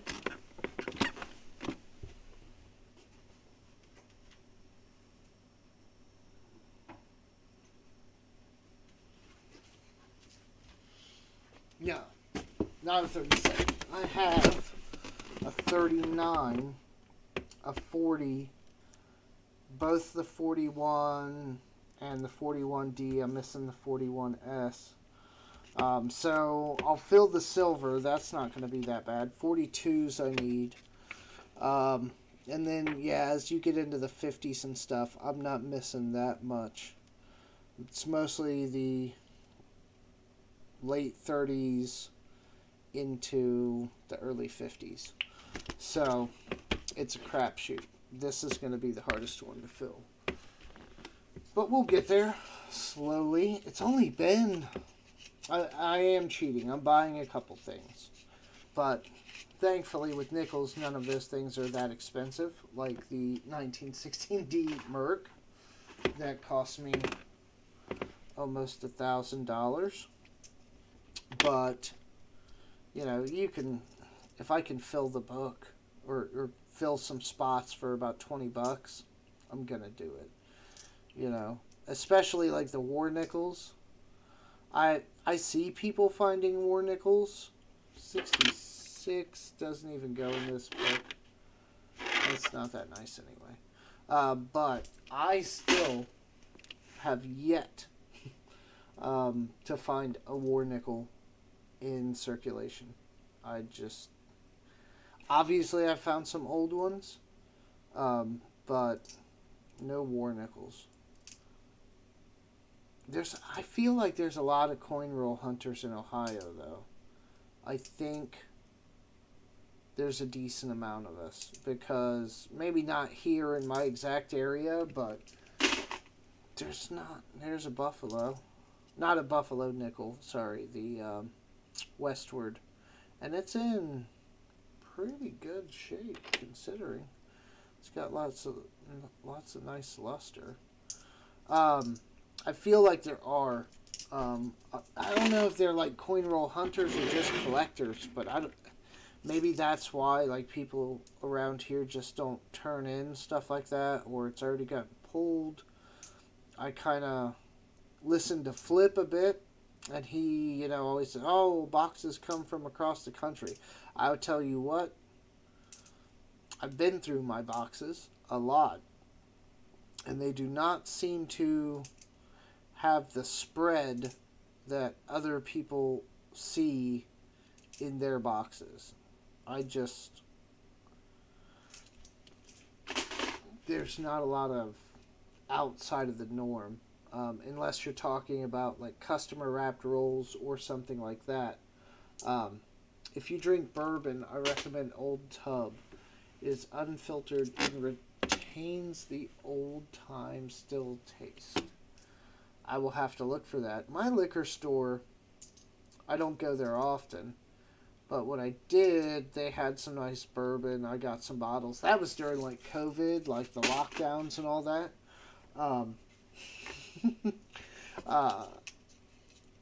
They refused to shut down the liquor stores, if that gives you any idea. They were essential to people not killing each other, probably. But I went through a decent amount of liquor. Me and the now ex-wife. I mean, if you weren't working, and she wasn't, was she? No, yeah, she was off. She was, for like months, she was out of work, and yeah, just basically chilling at home drinking. Not to like a bad level or anything, but the fact is still there. So she didn't have a whole lot to do and wasn't working, so we would drink. It's a decent 88. But yeah, I'll have to go by there sometime and check. and see what they have. I don't remember ever seeing anything called Old Tub. Doesn't mean they don't have it, but I've not seen it. I'm not familiar with that brand, but they usually like carrying 1970D. I can't tell if that one's nice. And I have another one here that I've already set aside, so at least I'll have options when I go to look at that. Oh yeah, Johnny T, I don't have a bot going. I still gotta look at that. Oh, there's a Louisiana Purchase. Set that aside. I'm telling you, take all these one-off quarters, or nickels in this case, and pull them from circulation. It's special. One day you will thank yourself. I know I am.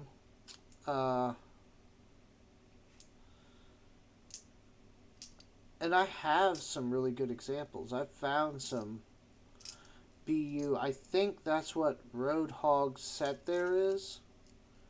No, not that set. Whoever got the other set that I threw together of Westward Nickels, the ones that I gave them were some of the best examples that I have found through, I don't know, since I started actually collecting them. You know, because of my newfound coin addiction.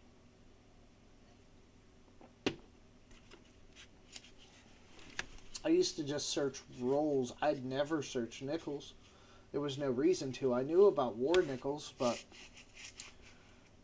you know, why would you search nickels? There's not that much silver in them to begin with. And, you know, how rare is that going to be for a few year run to try to find them in circulation? So I would never, when I was looking for silver dedicated, I would never even ask for nickels. And now I'm like, oh, well, if all you got's nickels, that's fine. And I figured I'd start filling the books. Kind of like nickels now. It's one of the more simple hunts. Because the dates and the mint marks on all the newer ones are pretty apparent. And then on some of the older ones, it just takes a quick flip to see, like, here's one. Oh, man. It's a 61, but it's all, I don't even know what that is. Cotton candy? Something. But it doesn't look like it's in the best shape anyway. It's got a lot of wear, but it's a 61D. I like to tell myself that I have it. I hate these are in my hand, so they're already done. I hate putting crap nickels. Yeah, I have a 61D. Thank you. Hate putting crap nickels in a book just to fill a spot. I mean, I'll do it, but I'll obviously be looking for the upgrade. So, what else does anyone have going on? What's your next purchase? What are you trying to save up for? What's coming out that you want to pick up? I know Constitutional, I don't know if he's still on here. I think he had a jet, but Constitutional sent me a picture of something recently that he was, 47. I probably already have it, but yep, I do. Unless it's an S. It's not. It's just a P. And I think mine looks better. He sent me a picture of something that he was purchasing, and I will say it was a very nice looking bar. Not probably like cast or something like that, not hand poured, but not just a regular square either. It's a special bar. I forget who made it, but it was pretty. And so we were talking about that, and he's already talking about buying more than one of them because they are a really nice bar. And that's the thing. I feel like sometimes you got to spread out and purchase like the odd stuff or the different stuff just to kind of keep the interest. When I was doing just bars, and I forget which one of these I'm using. When I was just doing rounds and bars and junk, and it's probably just me. Some people have that dedication that they can just do that, and they're comfortable in the fact that they know they're getting silver. And I was fine for a while. But then after a while, you just look at buffaloes and even other generic rounds. At a point, I was like, okay, I'm willing to pay a little more for the generic secondhand random lots that you can get from the bullion dealers, which I think at that time, it wasn't a whole lot more, but it cost a little bit more. I don't know, 50 cents or something to get that because you were getting some variety of some kind. And I did that for a little bit, and that's cool, and there's tons of rounds out there to do that. But I don't know, even that got kind of boring. And the bars and things, you have to kind of, at some point, branch out a bit and buy something that's a little more on the premium side. You almost have to, because you're spending all this money on precious metals, and you want to have something nice to show for it. And I can tell you, like, people like buffalo rounds and stuff, and some of them are really pretty, like the ones with the proof-like fields and stuff. Who makes those? I want to say maybe Sunshine makes a really nice one. But that doesn't really wow people. I have a bunch of stuff now that I can wow people with, whether they like comic books or they like this or that or whatever. I could wow people with some of the things I have. There's some show pieces. There's some stuff there. It's not just a bunch of generic rounds and bars. I have some stuff. I have Johnson Matthey, Engelhard, which those aren't going to wow people. That's more for like other collectors and stackers to kind of, I guess, show off a bit. Everybody knows you paid way more than that silver's worth, but it's rare, so I mean, I guess to some people it's kind of worth it. But yeah, I just got bored. And then that's kind of what got me into the numismatic side. Was I was doing auctions, YouTube auctions, when I found them, because at first I was LCS a lot, and then I bought from a couple of the online retailers. And because I was like, oh yeah, I might save on shipping, or if my LCS didn't have the stuff that I wanted, I'd go buy from there. And so I was looking at that, and I was like, oh, well, I guess if I buy online, I could, get access to things like, save some money, maybe. So I did. I started buying a little bit of stuff online, nothing crazy, but a little bit. And I'm like, okay. And then somewhere around there, I'm like, I started looking up YouTube videos, and I seen, like Silver Dragons pouring, and, some Rob finds treasure, which I still think I found him, like, way back in the day, probably in the early years of his channel. There's a messed up Louisiana Purchase. It's not horrible, but it's not great either. And I'm pretty sure I saw his channel, early on, maybe before he went full time. There's a buffalo, I got a bison, westward. I'm still looking for a speared one, and I gotta look at that. And my whole goal on those is to basically set them aside and then examine them all I do look at the ones I send out because I'm going to try not to send that out to somebody if I have one. But you never know. Because it's a very faint line. Let's go over and I will show you. We will do some intranet searching. Yes, I'm watching my own live stream because that's how I am. There's my inbox. You don't want to see that. This is my other channel. We were talking about that earlier. I make money on that, even though I haven't posted videos in forever. Speared bison coin. What? See, I did seared. Ha! That's funny. Okay, so this one, man, can we get good pictures? Where's the PCGS? Here we go. Alright, so it is very light. This is the speared bison. It's just barely there. And that's one of the better ones. This one, it's just barely there. It's like a ghost line. And you know how these pictures on PCGS are. They're like the best. I hope I don't get a strike for putting Buffalo Dong on here, but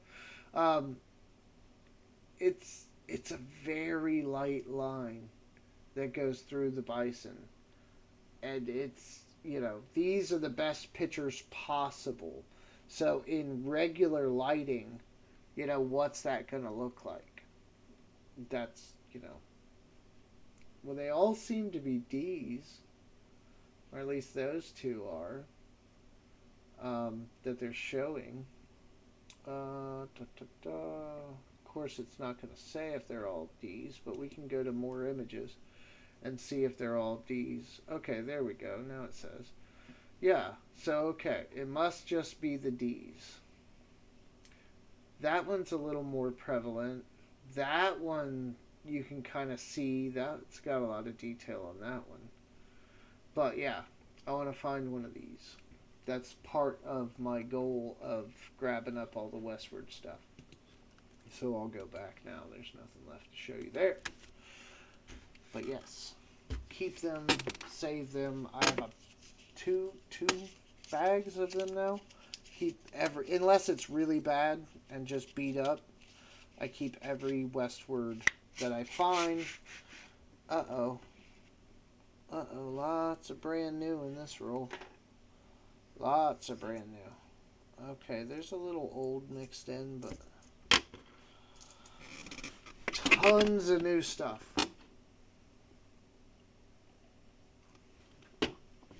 Alright. 2022s, I'm just looking at the face. Looking for that smoking Jefferson error. There's a bison. No spear. But it's in really good shape. 2022s. I've heard there's like little stuff maybe or on some of the newer ones where like his eyes are messed up and this. I ain't got that kind of time. I'd be at this all day long if I was putting every coin under a scope, legitimately like searching for errors. If I know about it, I'll try to find it, but I'm not spending a ton of time. I like the more apparent errors that hopefully you can spot with the naked eye and then verify with a scope. I'm not diving into these. This might be all brand new. I thought we had some old stuff in here. Yeah, there's a couple old ones mixed in here. 2001 being old, making me feel old. No smoking Jefferson. Let's not do that. Let's not have rolls of brand new nickels. Please and thank you.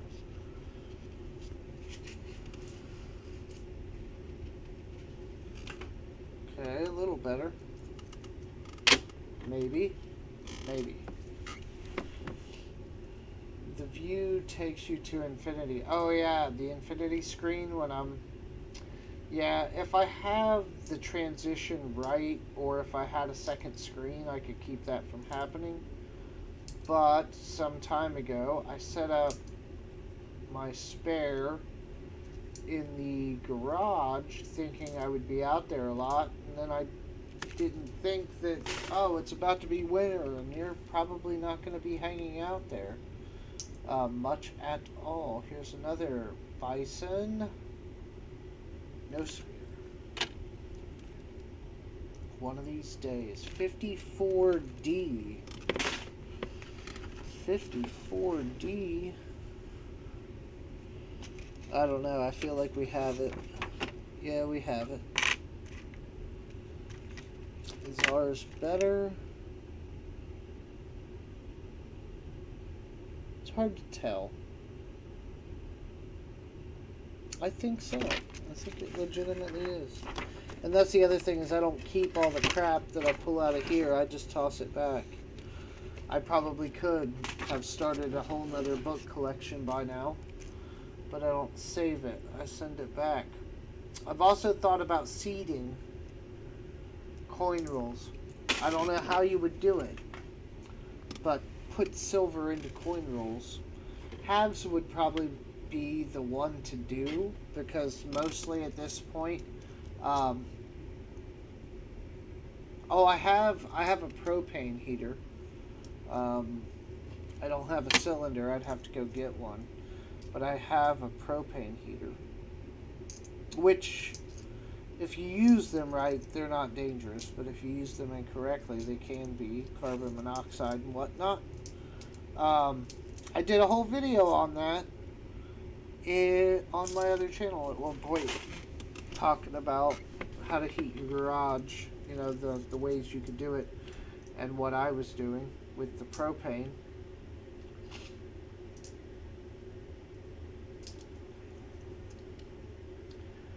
Brand new crap. Ooh, that's a decent 1990. I feel like I probably have a better one, but we'll see. What are you? What are you? 69D. That's not even in this book.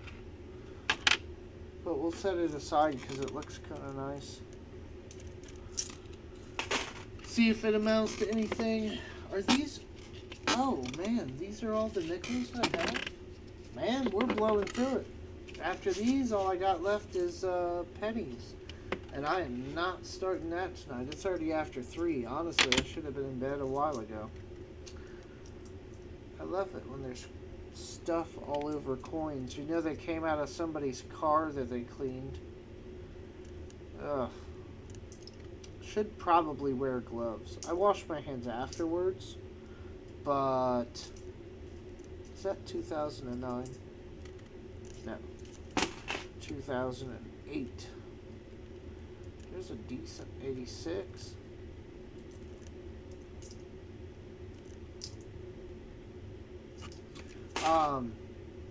I forget what I was saying. 59. D? Did we already do this? Yeah, we got a 59D. Is this one better? No. Throw it back. Catch and release. Oh, I remember. Seeding. So, I had the idea to, like, seed, but I'd have to get, like, little stickers that said, like, a gift from Just Stack It or something to that effect, and have to put that on the coin, like on the backside or something, and seed rolls of, you know, it would probably have to be $50. There's a keel boat. Lewis and Clark. Of the 4, at least here where I'm at, in Ohio, I find what I call the ocean view That's what it says on the coin. I forget what they call it. They call it like Western Waters or some schmidt. Um, Whatever it is they call that one. The one with the trees and the water where they finally reach the coast. Um, I call it the Ocean View. It's called Western Waters or something. But that's the one that I find the most over here. Um, yeah, I probably could get COVID. Johnny, don't make it any worse than it already is. I'm already not feeling great. And now you're adding to it. But, where was I? Ah, yes, seating. 61, come on, be a P, be a P. It is. It's a P. And it pisses me off because look at that rim ding. Can't have nothing nice with these people. 61, I need it. It's got a horrible rim ding, but luckily it's on the back and the front looks okay. So even though it's not great, we will fill a spot in the book. 61P 2008. Seating, yes, seating. So I had this idea, and I could probably, if I talk to my tax professional, get it written off. See, there's an ocean view right there.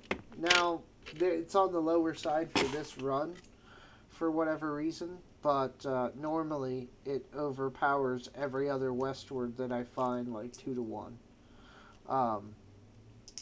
But if I talk to my tax professional and I figure that out, obviously it would be like 40%. And if I could do that, I could, get the stickers, little stickers, put them on the back of the coin or something. Hopefully something that's not going to damage the coin itself, right? Well, none of them really have much numismatic value. But the point stands. Get a sticker, something, a gift from Just Stack It YouTube. Be that simple. And seed rolls. Maybe on the back too for like the lay people. Say like, I'm silver, congratulations or something. I'm worth X amount as of this date. Or you get something. And, promote the channel that way. But at some point in the near future, I feel like the silver game has to be up. I mean, I don't feel like we're going to be coin roll hunting for silver in another 10 years. But then again, too, people may have been saying that for like the last 20 years, and people are still dumb enough to take it all back to the bank for face value. So I don't know. Maybe I'm wrong, maybe I'm right, I'm not sure. But it'll be interesting to see. But seeding rolls could be cool. Maybe, I don't know how much war nickels are. I kind of feel like they're a little on the expensive side. But you could do it with nickels or something. But the problem would be making sure they get into circulation. I had the thought of dumping them in a Coinstar. And on that reason, I don't know if a Coinstar accepts halves. Here's another ocean view. See, it's catching up on the last roll. Oh, there's a keelboat. Sweet. I will take all of it. Can you just change the view? Oh, God! Why didn't somebody say something? My bad.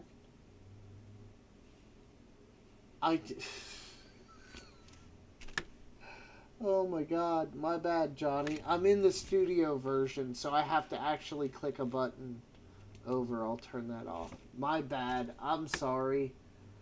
We were talking about that earlier. It didn't click to me, and I'm looking at... It puts both up, and I wasn't seeing... I'm sorry. Worst live streams ever. Just bad. Somebody fire this guy. 46. I got it. I actually have all the 46s. And this one's just a P, but I already got them all.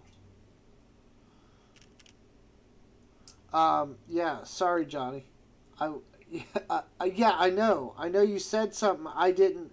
I thought you were talking about when I was switching. I didn't realize it was still doing that.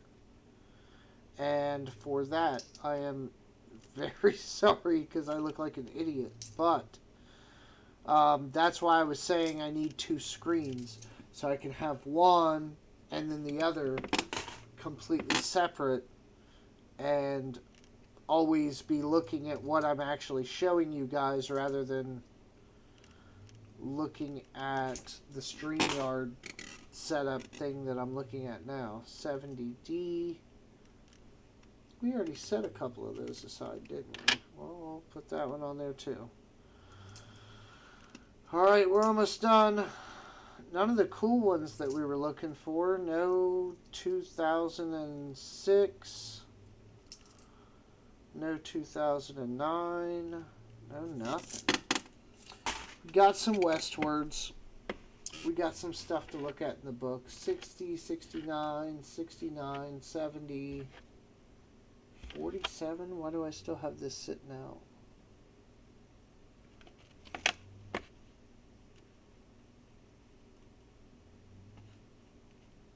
Huh. Maybe I thought it was better, but now I'm not. I'm looking at it and I don't think it is. And then what are you?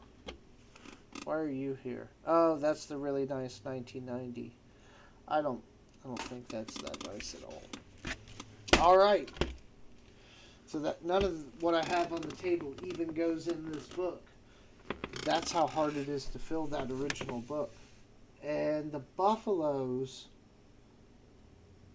will probably be the next thing, and I have a bunch, but it's a smaller run, a much smaller run. So, I mean, they're older, it'll be harder to get, but, and I think there's probably like a few key years that were like really low mintages. That's going to suck, unfortunately. But it is what it is. Yeah. Well, you know, it's my first live stream. Give me a break, right?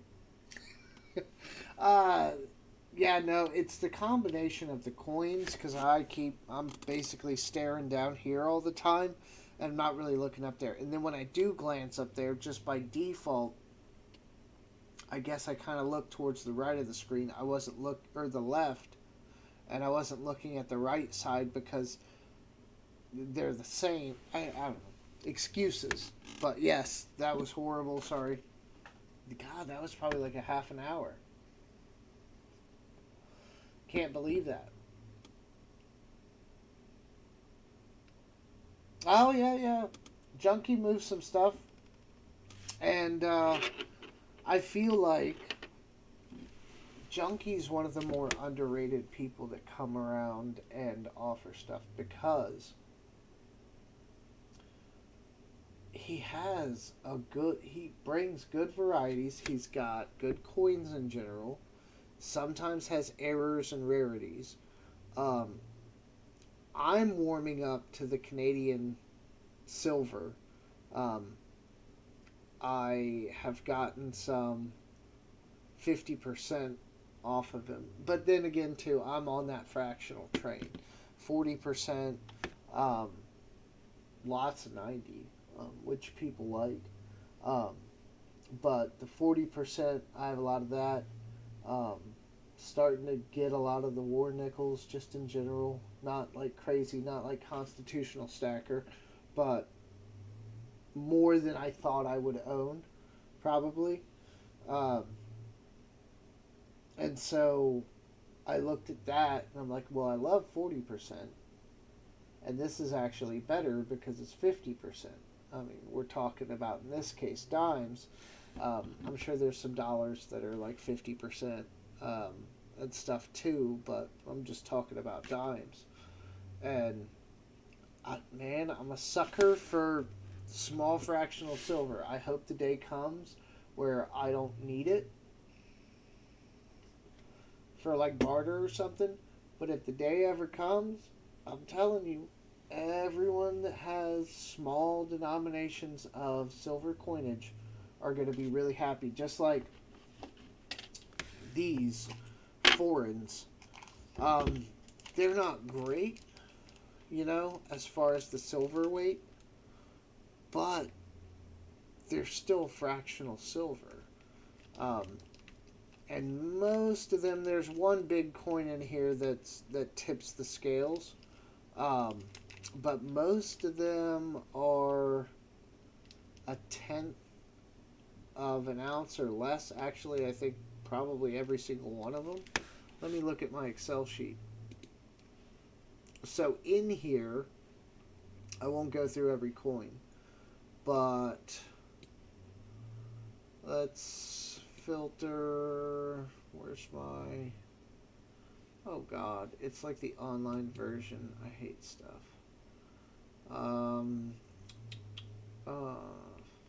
Okay, I'm not even going to do it. But the largest, well, no, there's a couple coins that are more than a tenth. And the largest coin in this group has point. Wait. I'm looking at the total. Hold on, let me go over here. 0.04. Then 0.07. Yeah, so I guess they are all under a tenth. But just the one coin's bigger, so I think its total weight is, more substantial. But it's fractional silver. It's not as highly recognizable, but it's fractional. Now, I didn't buy it for that reason, and I'm probably going to offload it. But it's a good little mix for a little bag like that. It's 2.25 ounces of silver total weight confirmed in all of that. And I have it in an Excel sheet per coin, and then the total based on the number of coins that I have. So I'm probably going to put that lot up on eBay for, I don't know, what's silver going for? It's about $28, $30 an ounce. So I'll put that up on there for hopefully like 50 or 60 bucks, and somebody will see the value in it and take it off my hands. That's the other thing I got to do. I got to bump up the eBay store. I got the drop lot from last week from Flip, and I got a ton of stuff.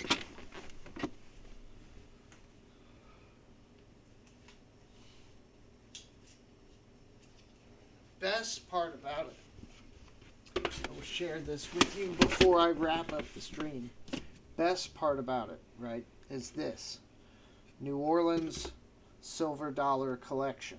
Do I got this thing right? I do. It's from Littleton. Okay. And none of these cameras are going to do it justice, but we'll try. Tilt it towards the light some. But there's three of them, right? 1883, 1884, 1885 in this set. Here's the funny thing. I bought some other Morgans, and in here I have an 1882 O. So I actually have a 4-piece run now rather than just the 3-piece run that I thought, and it's in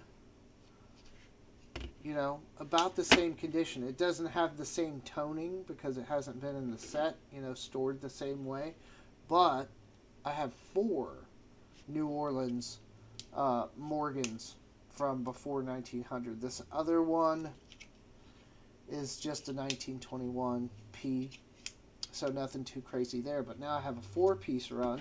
If I get really froggy and see, I don't know when they shut down the New Orleans Mint, but I might even be able to make a little run of New Orleans Morgans out of this.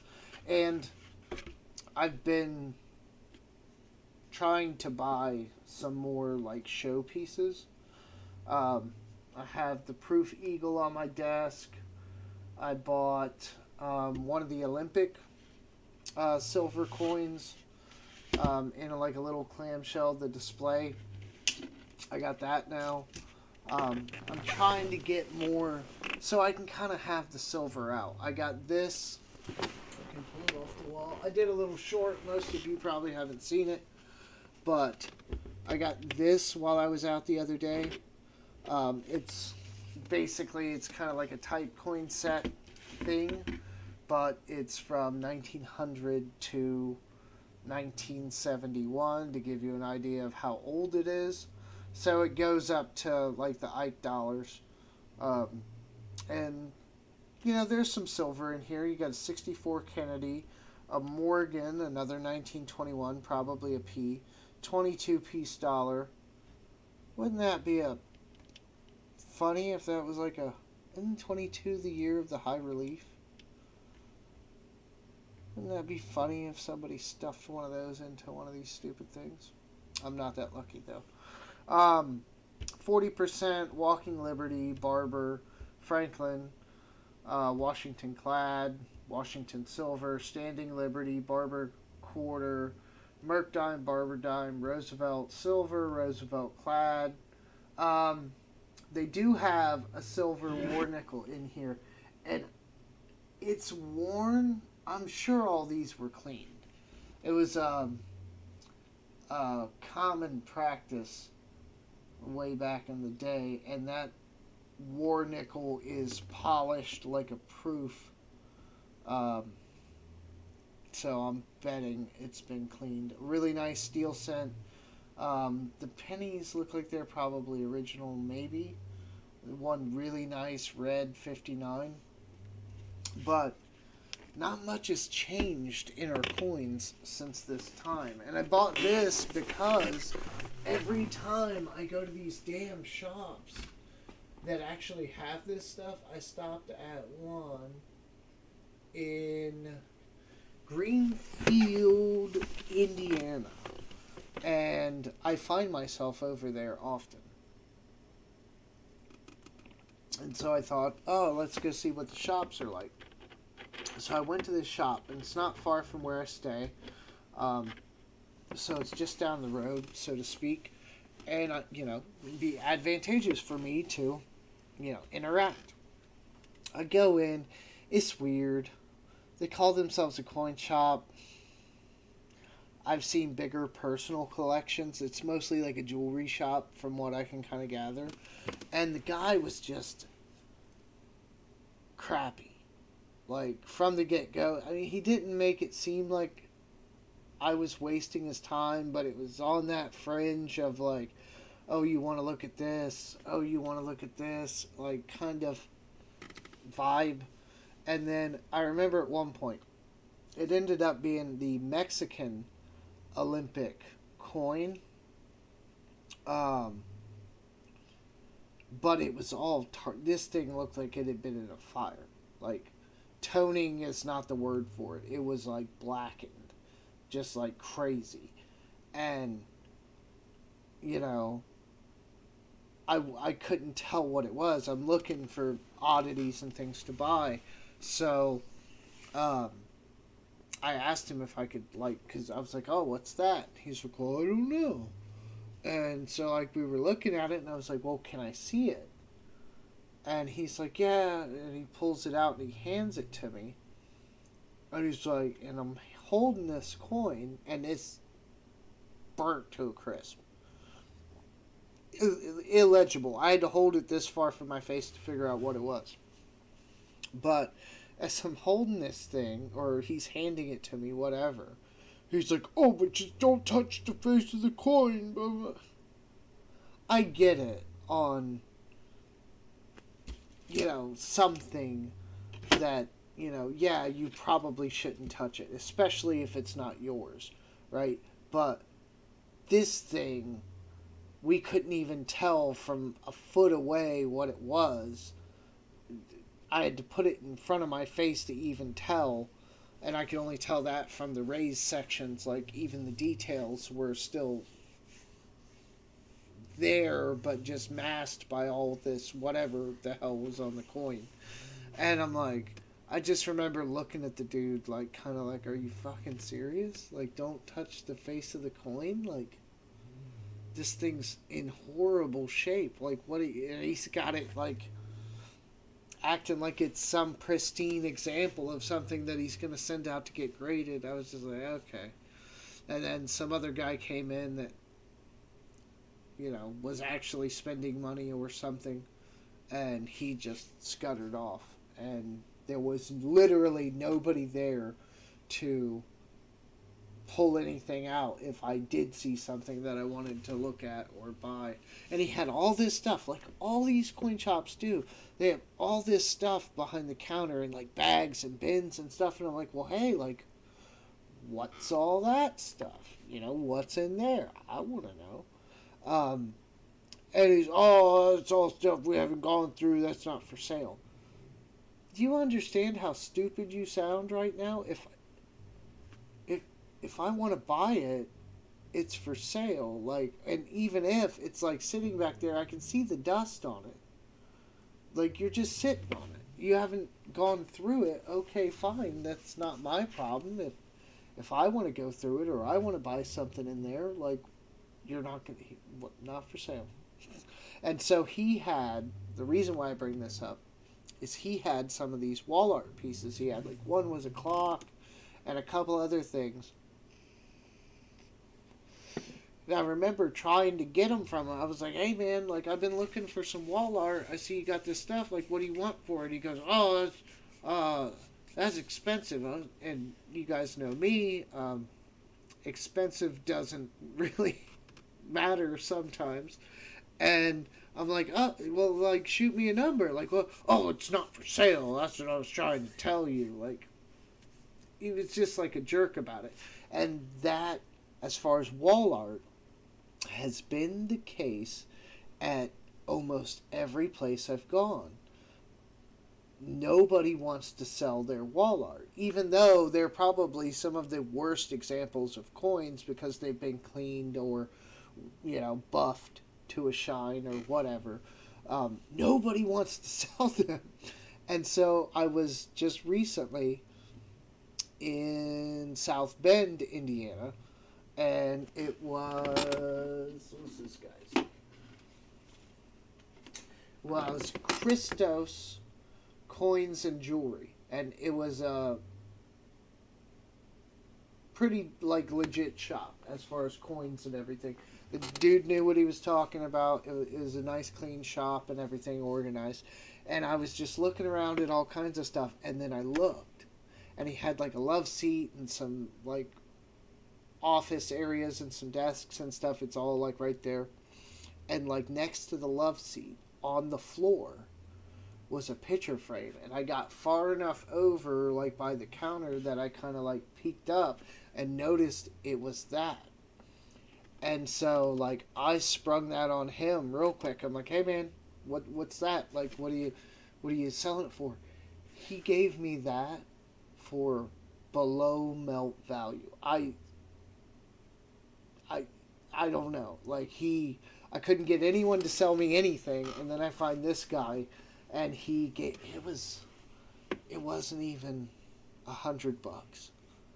It was a good deal considering what it is, and you can't, especially one like that with that much silver in it, you usually can't get them for, less than like $150 or so, give or take, depends. But I got a great deal on that thing, and he was just like immediately like, yeah, if you want to buy this right now, I'll give it to you for this price. And I was just like, done. Done, yes, please. Because nobody wants to sell wall art, or they want an arm and a leg for it. Big Flip has obviously taken a lot of time to get all of his art that's behind him in his office together, because it's just not on sale. Or there's one in my area that's been on Facebook Marketplace for a while, and I've messaged the guy like 3 different times, and he just will not come down on the price. It's like 12 Indian head pennies and a couple stamps. It's nothing crazy. It's just like a vertical pennies, some decoration, like picture of an Indian or something, and then like four stamps or something in the center of the two rows of pennies, like Indian, dated stamps, and they're Indian head pennies. That's maybe 15, maybe $20, assuming you have something in there that's half decent. Um, there's no value there. This dude wants $75 for that thing and just will not budge. Every, like, I don't know, every month or so for about the last 4 or 5 months, I just ping him like, hey man, like, what do you take for this? I even had somebody else ping him for me and like, hey, what would you take for this? And he just won't come down off that 75. So wall art is, kind of tough to get. Even on eBay now, everybody seems to want an arm and a leg for it. And if it's got silver in it, which a lot of them do, they want even more. So it's, I don't know, it's a crapshoot. And then somebody had these big, like, I'm sure they were foam or some kind of material, these big, like, coin looking things, but they were old, like, I don't know, like the 70s or something. And one was a buffalo nickel, and the other one was, I want to say, a Merc dime. Don't quote me, but I want to say it was a Merc dime, and I think that's why I wanted it so bad. Because the buffalo, I could probably live without. But I love dimes. So, well, I love a lot of things, unfortunately, now. But anyway, I messaged, and it was like close to me, but not super close. It's like over an hour away. And so I messaged the person. I'm like, yo, look, I want these.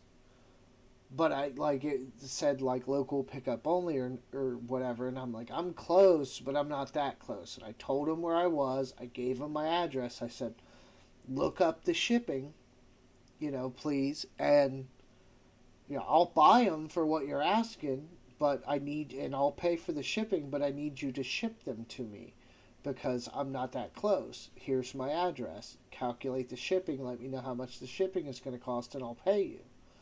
And they said, okay, yeah, like, hold on, I'll check on it. Never heard back. I don't know if somebody, like, offered to buy them or what, but just dropped off the face of the earth. Upsetting.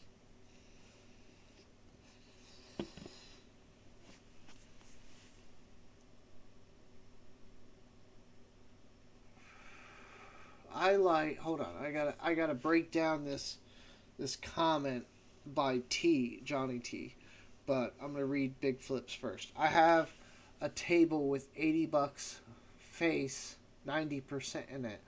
Yeah, I saw the toilet seat, and I also saw a toilet seat like that on Facebook Marketplace the other day, somewhere here in my area or something, and they wanted $375 for the toilet seat. And there was only one Morgan in it. One Morgan in the center of the top, and then everything else was like $half and quarters and nickels and pennies. But I kind of looked at it and I was like, well, not only are you never getting that out of there in one piece, but there wasn't even that much silver in there. I mean, there was, but not like a ton, right? And so I looked at that. I kind of thought about it for the kind of cool factor, but I passed on it. Table though, $80 face. What would that? We're at 22 face. Call it 23. We'll do 23 times 80. That's a $2,000 table. Well, 1840. Before you even talk about the fact that it's a table. That's pretty crazy, Flip. Is it like in epoxy or whatever? It's got to be something like that, because if it's removable, I know Flip would have removed it by now. It's probably epoxy to the table, which... I mean, I guess if worst comes to worst, you can bust that thing up. I mean, that's one way to not sell your silver, is to put it in some piece of furniture. But now we got to get back to Johnny T's comment. I like wall art of monetary value, but like currency the best for display, to display the beauty and design of the engraving. Yeah, and I have a decent amount of bills. Nothing too crazy. I think the most expensive bill I have is probably about somewhere between 50 and 75 bucks.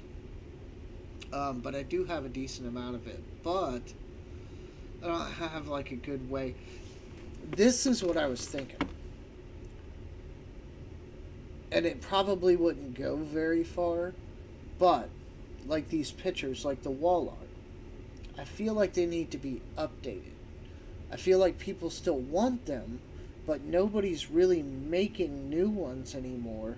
And I feel like now with our printing capability and everything else, and framing and different things, and lighting and whatever, I mean, you could literally put the coins in there with lights and things, and you could do a lot more with it, I feel, now than you could in the 70s. So I kind of wonder why no one's really making new, modern coin wall art or even bill wall art. That might be a spot to fill. I'm not that guy to fill it, but you get the idea. Feel like we could do a pretty good job with, especially now, like with those nickel sets, or well, the Westward nickels, the hologram, the colorized, the gold plated, and then the regulars. It'd be even cooler if there were proofs in there, but it's a cool set. That's a nice display piece, but something like that for the whole Westward set in all those different variations in a wall piece that I can put on with some lights to kind of accent, that would be cool.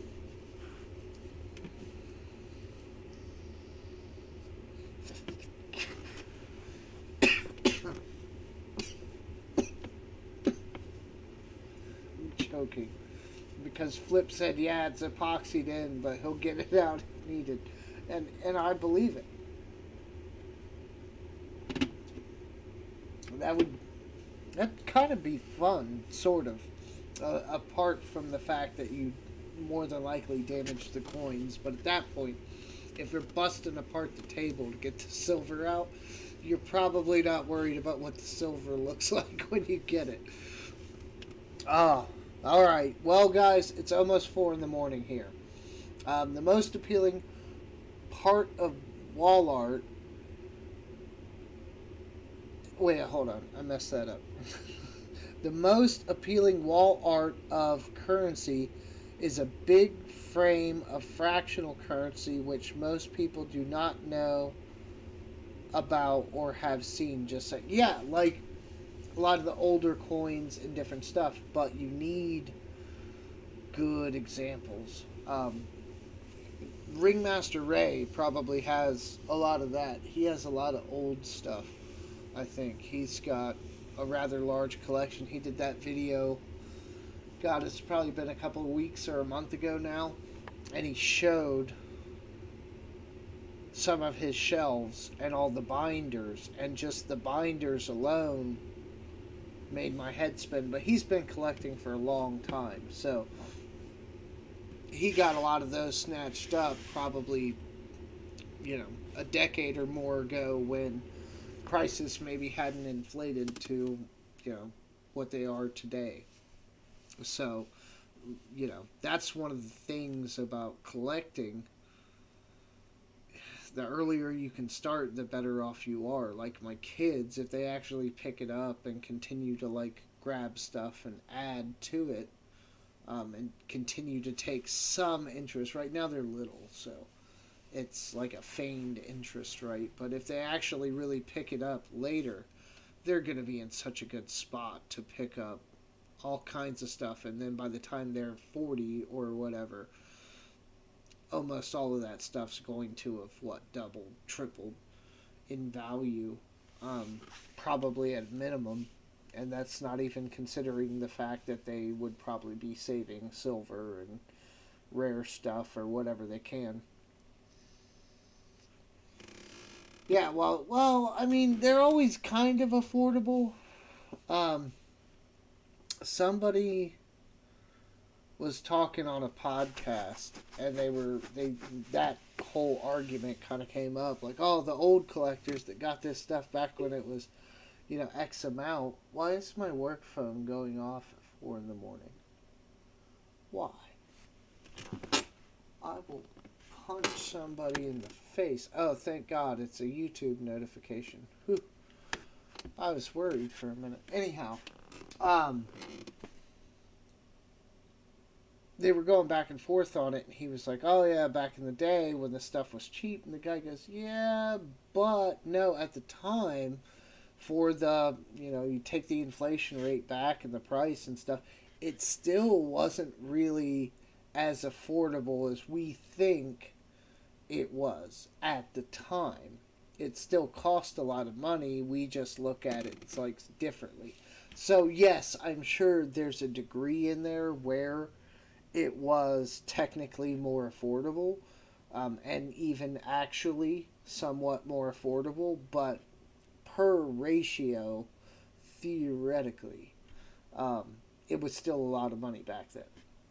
Is basically the general argument that was kind of made. And for the most part, I believe that. I'm not saying there's not some level of adjustment there to where it was actually more affordable back then. But, yeah, like some of these things just hadn't realized some of the prices or the rarity that they actually have. And so, yeah, you could collect all kinds of stuff for way less than you can now.